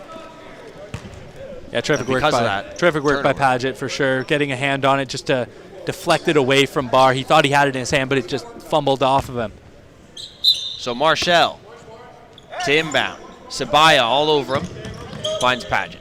Worked on by Bart, goes inside. Edwards on Sabaya. Nice Met hook. pretty strong, but a good hook shot, as you say. I've noticed that a lot with the Lions. When they're going in on those hook shots, they do use the extra arm, which can be called an offensive foul, but they use their other arm, push off, get some more space, and finish. It's working to their advantage now, and the referees are allowing it. Doesn't seem to be getting complained about too much either on the other side, so it's working for them. Back the other way. Chroma taking it up against Elcock, and Sabaya hit hard, but again, nothing more than just a solid hard foul into the basket, and Sabaya able to stand his ground and not allow the easy bucket. The thing with that play right there was he was already in the paint before a defender even looked at him. He had 2 defenders in front of him, but they didn't touch him until he got to the free throw line. And you got to be out there. You got to stop the penetration. Force a early. cut around, force a pickup of a dribble there. Or take a charge. And that's been, I think, what Jonker will be pointing to tonight is lack of setting up and proper positioning. That has cost the Mountaineers on defense, and on offense, there's not much more than making your shots sometimes, and tonight things haven't fallen for Mohawk. We're about to hit the end of the third quarter, and right now as it stands, Mohawk is going to score under 15 points. They only have 11 points in the quarter, going from 33 to 44. They haven't even hit the 50-point mark yet, but still 2.5 to play, mind you. Collins inside. There's a nice easy look, and it won't fall. Offensive board. Collins stays with it, draws the foul. Chroma doesn't like the call as he calls out in dismay. At the same time, though, Collins, great second effort on the offensive glass there. Terrific second effort, but there shouldn't have been a second effort there. There should have been an easy layup finish, but not all of them are going in. And that has cost the Mountaineers tonight. We have now seen 3-4 different times easy buckets blown right underneath the basket, like you said, and that one Jordan Martin would want to have back, I'm sure, if he watches the highlights of this one. Unfortunately, Collins unable to hit from the line on the first. Things have just not gone the way of the Mountaineers tonight offensively. He's able to make 1 of 2. Full court press. Sort of on from the Mountaineers, but broken quickly. Hawley up the court. Chroma to Marshall. Guarded by Bailey, now to the corner. Back to Paget, open. And Paget just missing off rim. Chroma on the offensive board. No one around him. He had an easy time there, reeling that in. Hawley wants the long-range triple. Felt it, didn't get it off back iron. Collins wants to take Paget. Blows by him and Hawley. Beats the swat attempt. Takes a real hard foul from Chroma. But much respect to Chroma to go down there, pick up the fallen opposition, and he knows he committed a tough foul on that one, but a big and one opportunity as Collins finishing strong on that one. And we will see a timeout call going the way of the Lambton Lions. 63-47, a minute 50 to play in the third quarter, and it's a 16-point deficit for our Mohawk Mountaineers. Not the style of game that we expected. I think we expected a little more scoring from Mohawk, so we probably were hoping that the scoreline would be around 60 for Lambton, but more around the 70-80 for the Mountaineers at this point. Definitely. And nothing, as we've been saying all night, has been going down for the Mountaineers. It's been a rough display of offense, definitely. And I hate to keep going back to it, but having such a short bench is killing them. It was just like when we were watching the Lambton girls.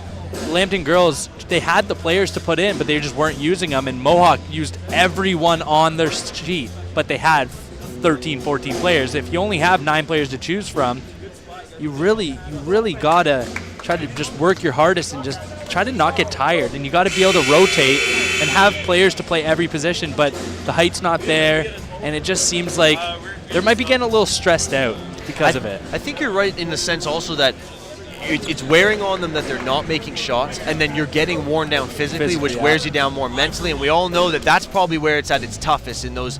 That's why they always say late in games. Those are the toughest moments to fight through.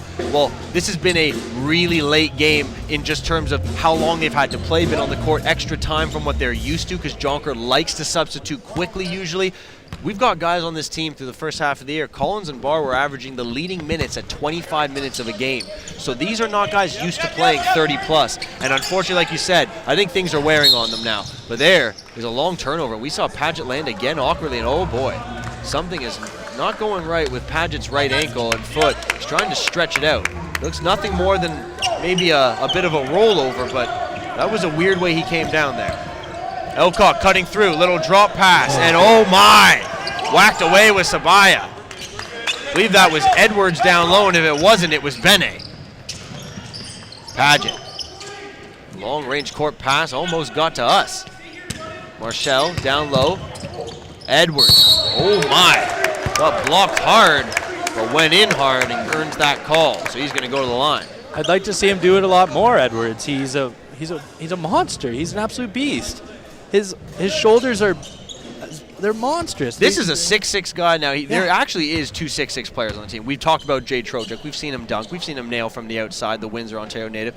This Detroit, Michigan native, Xavier Edwards, though, the American, like you said, much more physically dominant specimen in terms of how big he is. I'm sure, we don't have the weight listed here, but I'm sure he weighs more than Trojak, and he's a much more muscularly built guy, so you'd think they'd be going inside to him more. But again, they've used the three-pointer so well tonight, I think it's taken away from Edwards' offensive opportunities. Elcock with the miss. Martin the steal, though. Still in possession. Jordan Martin, great little dip. What a dip pass to Bailey. I didn't even know what to say. I didn't think he could get it there. Yeah, that's brilliant. He was way under the basket. He gave himself poor position, but great cut in by Bailey. And there's a great pass. Oh, Edwards swatted from a dunk. Gives Sabaya credit. Went up strong and popped that loose, but Edwards, better job to finish on the second chance. Bailey. They wanted a carry, says the Lions bench, but he's got a three. And standing up and shouting as James Grant. He couldn't believe it in it. For a second there was an iffy play, but Bailey gets the Mountaineers just that much closer. Lead pass, Hawley just behind Martin as they cross the timeline. Under 30 seconds left, but under 15 on the shot clock now. Martin mans up against Marshall. Chance down low, Edwards, nice little feed to the cutting Paget. What a move by Paget to cut by Collins. Not an easy man to beat. Shot clock off, Bailey open three, got it! Jalen Bailey starting to heat up. We've seen it before, are we seeing it again? 68-56, but an open man! And he slams it down! Oh, buddy. Woo! Xavier Edwards brings down the house! And he's got the Lambton Lions up off their feet and onto the court. 70-56, if you want to end a quarter, that's one way to end it with a slam. That was scary. That was a little scary. I already want to imagine being under that basket right there. My goodness. Holy moly. He put some force into that one, and it comes at a good time for the Lions because the Mountaineers had just put together a little run. And, of course, 6 straight points from 2 threes from Bailey back-to-back. Thank goodness if you're the Lions fan that Xavier Edwards was able to throw that down with some authority with just seconds to go. 14 points isn't insurmountable, but the way they've been scoring it is. And that's what's scary about this game right now for Mohawk. 56 points after 3, not pretty. Let's take a look at some highlights from that third.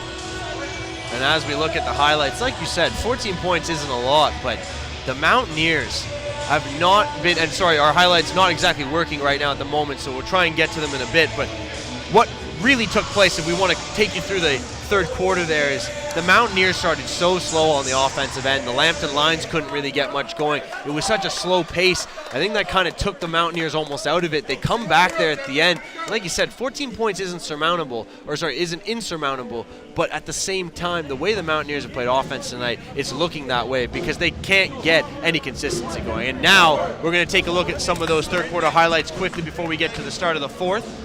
As mentioned earlier, Lamar Barr has owned inside the paint, but not as much as he'd like to. a little inconsistent on his field goals, unable to make as many as he would hope. And unfortunately, the Lions from beyond the arc have just remained a stout opponent. But some good efforts from the Mountaineers, Kareem Collins amongst them. Just not enough right now if you're a Mohawk Mountaineer. They'll need more threes from Jalen Bailey in this fourth quarter if they want to cut this any farther down. Here it is. But here it is. Oh, no. Waiting for Oh, it. no. Liam Dunlop always waiting for the one slam dunk Oh. he gets. Unfortunately, a little bit early, it got cut. Well, fourth quarter action underway from the David Braley Athletic and Recreation Center on Mohawk College campus. Lions, Mountaineers, and, well, Brandon Paget welcomes us into action with an air ball a little short on his first three of the quarter. 14-point deficit, as Liam mentioned during the break. Can they come back, cut into it, see what the Mountaineers have for us in store? Bailey, he's feeling it. He wants it. Just off back rim. I think that was a bit of a force, but going to the hot hand here. Now Martin turns it down low, Sabaya. Outside, Bailey will try again. Off rim again. He's 0 for 2 on this series. That second one was a really good shot. That was a good team shot. Back the other way, Paget decides to cut through with one hand. And when he's going to start doing things like that, it's looking too easy. Here's Martin the other way, up and under with a finish.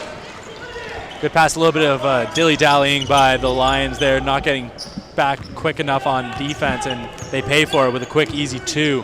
Their whole bench is trying to alert the team to get back on those Mountaineers flying up the court. So the Lions are in still a good position, but they can't let things slide right now. There's a miss from Marshall, but the ball falls to Trojek. Now he gets it to Luahoa, and inside, Paget with a pass to Edwards, but he traveled as he went up, took just one step before he leapt to try and slam that one down as well. His eyes went as big as the moon when he saw He the was open thinking about basket. it. His eyes went wide open. Jar, did it not? Yeah, then he forgot to dribble. The old common mistake. He was looking at what he was going to do next before he had to do what he had to get done first. That's right. Martin smartly lets the time not move all the way up across center court. I haven't seen a ball dribbled like that in maybe ever. But the Lions let him do it, and he just waited. So probably took a good 3 seconds that he kept on the clock. Elcock, now Barr, handoff, three-point shot, short. Had the aim, just didn't have the power behind it. Marshall, battled by Bailey. Bailey staying right with him. Paget takes the pass, and there's the 8 seconds. As it didn't quite get enough, and I think Paget kind of saying, isn't that pretty close? I was counting in my head, and I was too, but not on this one. Just doesn't get it on this time. I don't know if that was amazing defense by Mohawk, but kind of lazy offense by the Lions. They're just trying to get as much time off the board as they can. I was going to say, I'd like to give the credit to the Mountaineers there, but Paget and Marshall were looking a little lazy. Not here. Paget drives the hoop, doesn't get it. Marshall finishes. And you can see these guys. James Grant and his coaching staff, his assistants, Keith Consham, Paul Doyle, Matthew Rose, they're very animate to get back. Play down low. Trojek coming up limp here. Left leg not looking good. He's hobbling, trying to keep walking it off. He's going to head towards the bench here. He's going to need a break. Yeah, great work by Broad. He's finally getting one of those inside passes and finishes strong. They'll go to the line for one more. We'll see if they can cut the lead to within 11. Well, if you didn't think the Lambton Lions knew the Mohawk Mountaineers like to run the court, you should take a look at their bench. Whenever they make a shot or a shot is missed, they are alerting their 5 on the floor. You better get back with some speed. You better mean it when you're running back, because these Mountaineers are trying to bring the pace. And they're doing it with a nice full court pressure here, but still Lambton brings it across the timeline. 14-point deficit for the Mountaineers. Still tons to play. 7:37 to go. Inside, Paget lost the handle. Loose ball. Bailey took a shot, and I think it was right off the thumb. He jammed it. No, I think it was off was right off the old cojones. And Jalen Bailey took one off the lovely members, and he's had a little smile for the referee in a little moment. I think Jalen's going to be okay, but I don't know if the rest of them is going to love us for the rest of the night. The lovely members? Oh. The lovely members. All That's right. what I call them. Alrighty. Paget tries to smack it off Broad. Can't. Broad to Barr outside. Looks for 3. Barr cutting to the hole. Takes a hard whack from Edwards. Will go to the line. And I would like to think Jalen Bailey will live on through this moment, but he'll probably recall this one for a while. Being a man myself, it's not the best feeling in the world. No, not a good feeling at all. And he's still gripping at him, and I know why. Oh my goodness. Poor Jalen. So a bit of a lighter side of basketball. Sometimes the balls don't bounce your way, literally. We haven't mentioned the band enough this game. No, I don't think so. But Good then band. again, Good band. hasn't been much for the band to get up about, considering the scoring in this one for the Mountaineers has been pretty sparse. Good band, though. I like the band. Speaking of bands, we'll see if the Mountaineers can play this one out to a good final closing too. And how about a battle on the floor between Collins, Hawley, and Marshall? Collins wins the ball back. Got to give him credit. He was the only Mountaineer in that battle, and he won it against two Lions. He's going to go to the line. Oh, excuse me. They're going to have an inbounds pass. Not quite in the penalty yet. Lambton, though, at 3 fouls as a team. That's a big story going into this fourth quarter for sure. 3 fouls already with 7 minutes remaining. If they get in the penalty, they're asking for it against the Mountaineers team that shoots pretty well from the free throw lines we mentioned before. They, I think, as a team currently can't be held to this, but I believe as a team currently shooting above 65 in the 70% range, which is pretty solid for OCAA. Not often you see teams shooting above the 70% or even near that range. Yeah, they're actually third in the OCAA, 72%. So yeah, you do not want this team to go to the line every time they get fouled on the defensive end. Paget draws a foul there, and he got right in front of the stands. Get up close and personal if you come to a Mohawk game. We sit you so close you can see the sweat dripping. Paget almost sat in the first row on someone's lap there for a second. You're going to sell tickets. You're going to sell some tickets. I'm trying. Here comes Brandon Paget working through a 2-man defensive screen there. Lost the ball because he threw it away. Back the other way. Speed kills Matt Elcock, and Barr almost steals the inbounds pass. This is a 10-point game, as Liam letting me know. This is coming down to it here. The Mountaineers are really putting on more effort here than we've seen in the first 3 quarters combined. And the Lions are showing the least amount of effort they have all night. Seems like they flipped on the NOS switch, but easy broken press right there by the Lions. Very well broken down. Jalen Bailey the other way. His pass almost picked. Cromall came in with some heat, and Barr has taken another heavy shot, and that knee is not taking it well. He's just slapping his knee. He's a monster. And I don't even know if it's the knee. It's really, he's been gripping above the knee on his thigh, and man, at this point, the shots he's taking, it could be the whole leg. Open look from the side. Dribbles just won't fall in. Elcock grabs the offensive board, though. Little run in. They wanted to travel. I don't think so. And Barr nails the 3. Now we got a game. 9 points for the first time since the second quarter. We're under 10 points as a deficit for the Mountaineers. Full court press almost works there, but they break through. Frank Bene looking now for Paget. He's got an open man. Edwards tried to go up strong. And where's the open hand? Jonker calling for it. And we are going to see a foul instead still on the Mountaineers, and Bailey is having a good long combo with the referee, as he rightfully should, pretty much explaining what Jonker was saying here to our right. That is as clear a left hand as I've ever seen from a player going forward. You cannot extend the left hand like that when you go up for a dunk. He clearly chopped his defender in the face almost with that, and I'm surprised Edwards is standing at the line shooting 2 here when it should be a foul against him. I agree with that fully. When you use the left hand to push off, it's very difficult. It's very difficult for the call for both ways. That's what's hard about being a ref, because you don't know if the guy's pulling the arm in or the one guy's just using his strength and pushing out the defender as he hits both. And I can see the anger from the Mountaineers on why it is these kind of calls that could flip this game at any moment. Now 11-point lead. Bailey spots up, nails the 3. Well, I think he's feeling all right, and so are the other parts of him. 8-point deficit. Paget barely contained that pass. Call is made on Jordan Martin. He didn't like it, thought he kept his feet moving. And it was the hand check as he reached in to try and knock that one loose on Paget.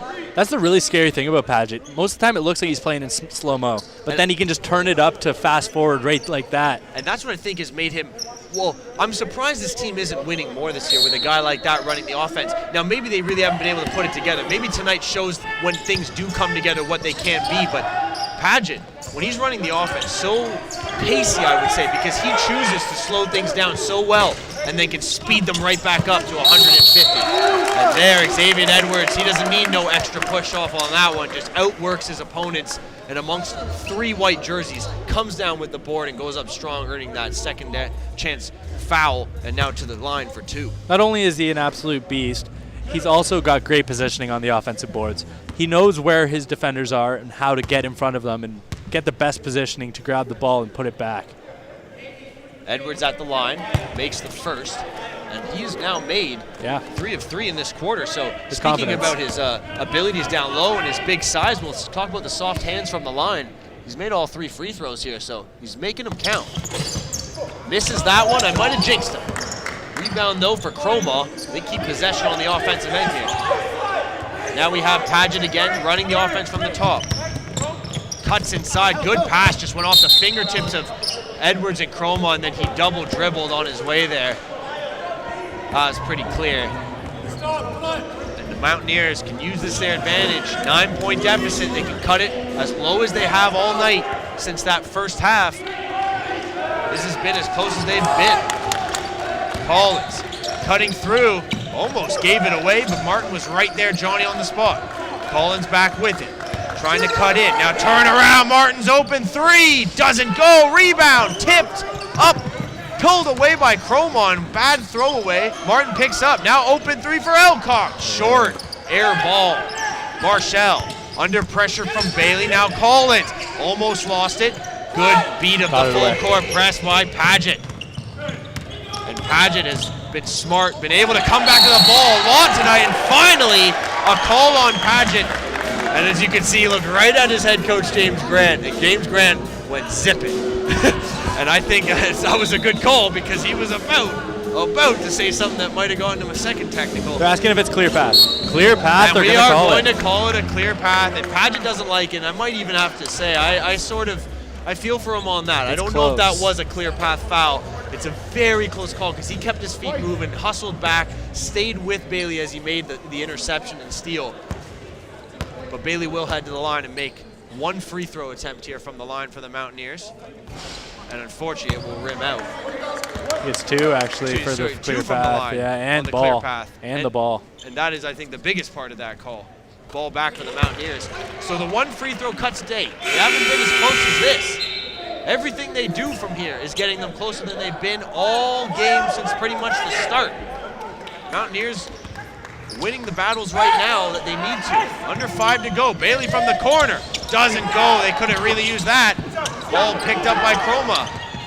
Hands off Marshall. Now to Paget. Whips it ahead. Good pass to Edwards. Yes, that was quite a pass, but Edwards able to battle, get his own board, and finish strong. Dream Collins. Jordan Martin. Martin cuts by a man. Great finish, but he couldn't get it to go. Zero love.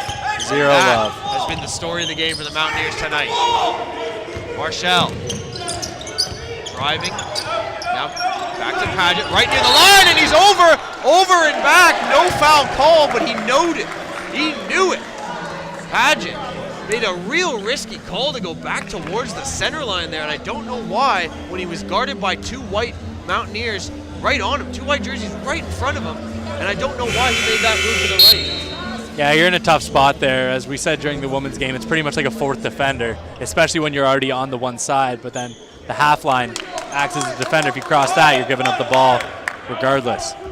And the white jerseys surrounding Paget there clearly gave him some trouble. That's been the key to Mohawk's defense in this second half. Those players have just been giving that extra effort and really huddling around the ball, creating some pressure and problems for the Lions. There's some pressure, and he's able to knock it down amongst the pressure. Matt Elcock, big 3. We got a 7-point game. Roma surrounded by the white jerseys again, but found his man inside, but it was knocked away. Great pressure from the Mountaineers defensively. Collins, corner 3, off back iron. He needed that. Could have brought us everyone to their feet, I think, on that. 3.5 to go. Paget, again, trying to slow the clock down and use it as much as possible with Marshall. They have been pretty much touching the ball every possession. Marshall tries to spot up a three, just a little strong, but Benny's got that board. Chroma open three, catch and shoot, no. Benny the tip, no. And finally comes down Sabea. Elcock up the way, thought about it to Barr. Now he's going to try and beat Marshall to the rim, and he's swatted away by Edwards. Great defense from Xavier Edwards. Pass picked by Martin. Jordan Martin. Elcock, open look. Got it. Boom. 81-77, 2:54 to go. Lions lead, cut to 4. And now you can see how it's getting a bit to the Lions. A lot of talking, and it's not happy from the Lions as they head back to the bench. And we're going to take another look. Highlight. Matt Elcock, highlight reel machine himself. If you could see in that replay, maybe if we could show it again, on the left side of the screen, it was right in front of us. Paget completely gave up on the play. He was talking to his coach. If we could take a look at that, just look at the left of your screen. Just take a look at the left of your screen right there. He was talking to the coach. I heard the entire conversation. He's like, get back, get back, get back. And he left him wide open. And that is Paget's man, the point guard. We will have that probably was the piece of missing on that play, not guarding Elcock. But the other issue I find on that play is when you have Paget sitting back and you have, as you watch on that replay, as we showed it twice already, not need to show it again, but in the background, 3 black jerseys walking / jogging up the court. I have not seen Bene, Trojek, well, Trojek hasn't touched the score as much, but Edwards, Bene have really been lazy getting back. I know they're big men. I know this is getting late in the game. It's harder to run, but Bene and Edwards have been hanging around the center line, waiting for the ball to get back on those rush breaks, and that's when you get open shots. So right now, if I'm the Lambton Lions coaching staff, that was a great timeout from James Grant because he needed to grab his guys and say, hey, this is a full court game. You need to be on both ends, one end to the other completely. Full court press, speaking of which, by the Mountaineers here to start. Ball loose up in the air. Last touch by the Lions, and they're complaining for the tip, and they're going to get the call changed from the third official. As you said, it was a very close call, and I think it did go off a hand. Marshall seemed to sell it pretty well nonetheless. Yeah, Barr just touched it. Just touched it. I think he got a follicle on it. And a follicle would be a piece of your finger if you're not a science major. Oh, is it? Oh, perfect. Oh, thank God. Oh. Paget's spin move goes with the right hand. And I mean, he can make mistakes, but you can probably make those mistakes if you can make up for them with plays like that. 6-point lead. Martin inside, Barr. Outside, Elcock wants it. Doesn't get it off front or far rim, a little strong. And Barr got a hand in. And he knows that he shouldn't have, but at the same time, Paget smartly allowed him to do that.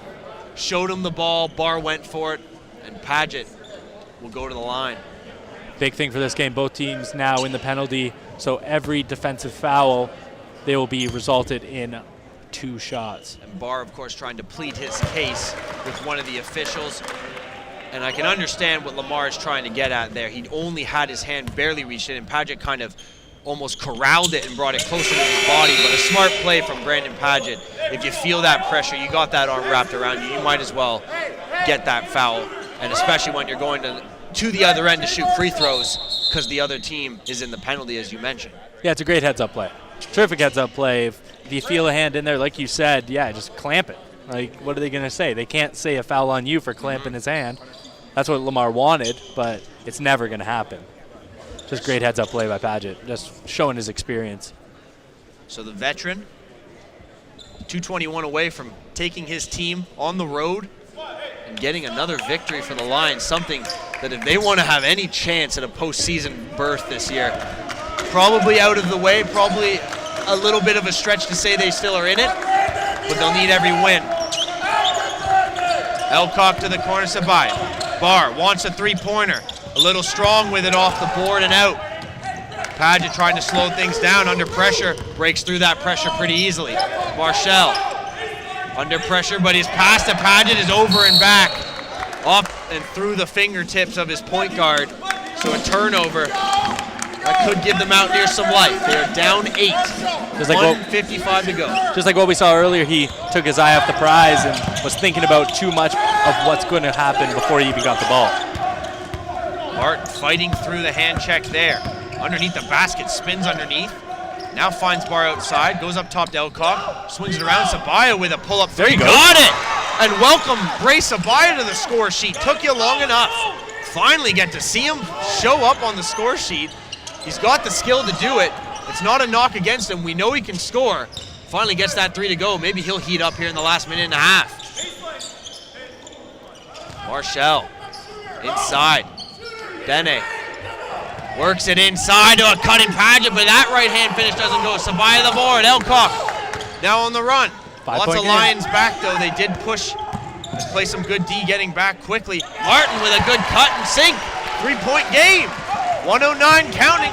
Paget under pressure. Up through center. Barely got it across, but found Hawley. Hawley to Paget. They have 3 men wide open. That's That's unbelievable. Yeah. He didn't take a look down There low, he is. but oh my, Hawley nails the 3! Have I ever seen a more interesting choice of shot get knocked down in the clutch? Well, Hawley, that was it. I have to admit, Brett Hawley with a terrific 3-point play. And I want to say Collins has come out here and he's got his left hand bandaged up pretty heavily. So just to keep an eye on that, Collins clearly having some troubles with that left hand. Elcock gets the pass and nails a 3 as he's set up from the injured Collins. 88-85, we're back down to 3 as they answer one another with 3-pointers that are very clutch. Here's a chance for Edwards down low. Block, gets his own board and Great finishes. work. Terrific again, work by Edwards. Let's just make a point, 41.7 to go. We've said this all night, but when you can't match with the size, that's what happens in those moments. You have no one there to match up with an Xavier Edwards type of player to get that defensive board in the clutch, and clearly it cost the Mountaineers on that one. Now a 2-possession game, 90-85. And with the fatigue coming in and all that jazz, but sometimes you just have to leave your feet. And on that first pump fake, you had to leave your feet there on Xavier Edwards, and there's nothing you can do there. He's just a bigger man, I don't and think he's going to go up and anything finish. the Mountaineers defense could do on that one. Just one of those plays that, again, his size gives him that much of an advantage over the 3 men that were under the basket with him, trying to battle with him, but really had no right winning that loose ball. Anything can happen with 5 points, 41.7 seconds. There's literally anything can happen right now. All you need is 2. I think you go for the quick 2 all day. Don't be forcing the 3. I don't care that Marshall has been hitting 3s way earlier. Don't force the 3 if you're Mohawk on offense. Go in, play with how you've been playing, and if you have a wide open 3, take it. But if not, take it inside, give it to Bar or Sabaya, or get somebody open. Just get the man open and force the double team. So, 41.7 to go. And as you said, not necessarily like they need the 3. Mohawk does like their 3-pointers. They're very confident. Matt Elcock is a spot-up 3 shooter. Same with Jalen Bailey. Kareem Collins with a wrapped-up hand might not be the best option right now, but he's more of a slasher regardless. Martin outside. Here is Bailey with that 3. Front rim short. Now Collins with the board. Collins to Bailey. He'll try again from the left. Oh. Just in and out. Bar the board. Grabs it. Can't finish. No rebound. No, it does not get into the hands of Elcock. And finally out of bounds off a Mountaineer player. The effort was there. Just unlucky. They couldn't get a call, and they couldn't win that loose ball. Great battle from both sides. 23.6 to go on the clock. Still life here. But Lambton with a chance here to put this game away. Inbounded Paget. Outlets to Marshall, and it looks like as they get over the timeline, there's no foul coming. Edwards to the hoop, an easy 2, and I think that might seal it. The Mountaineers will call a timeout with 16.3 left. They're not going to just let this one end just like that, but at the same time, that might be the final touches for the Lambton Lions on a what will be or should be a huge win for them if they can hold this out over the last 16 seconds. Unbelievable heart by Mohawk in this fourth quarter. They've almost scored 30 points just in this quarter alone, and you can't put that by them, but when you have the chance to get into that 2-3 point deficit, you got to make those shots. I know they were tough shots. They weren't wide open, but some of them were. and you got to go. You got to bury those shots. You got to give your team the lead and give your team the chance to win a ball game. But terrific fourth. Lambton's got to be a little bit scared about that. They're going to be running some sprints at practice, even though they have a W, but can't give up 30 in a fourth quarter at all. I think the one thing that we'll look back, and I think Brian Jonker will harp on it a lot, is you start strong, you don't have to end strong like this to catch up. That's correct. And right now, with the ending that the Mohawk Mountaineers have had to this game, this is a terrific fourth quarter of play. This is a wonderful way to cap off the game defensively, offensively. As you said, 29 points put up in this quarter alone, and they've only given up 22. Now, it's not a terrific defensive quarter, but it's improved. The problem is they just didn't get off to a good start, and all those missed shots, as you said, piling up now because those are the 7 points that they are behind right now. Elcock, long-range triple, got it! 11.7 left, and guess what? Well, it's a 4-point game. Might not be done just yet. They're going to need a miracle, though. Martin steals it. Oh, he stepped out of bounds And before he he jumped. just stepped out of bounds before he tried to keep it in. And I must admit, the clock didn't really start there on that inbounds. A .3 was moved off it.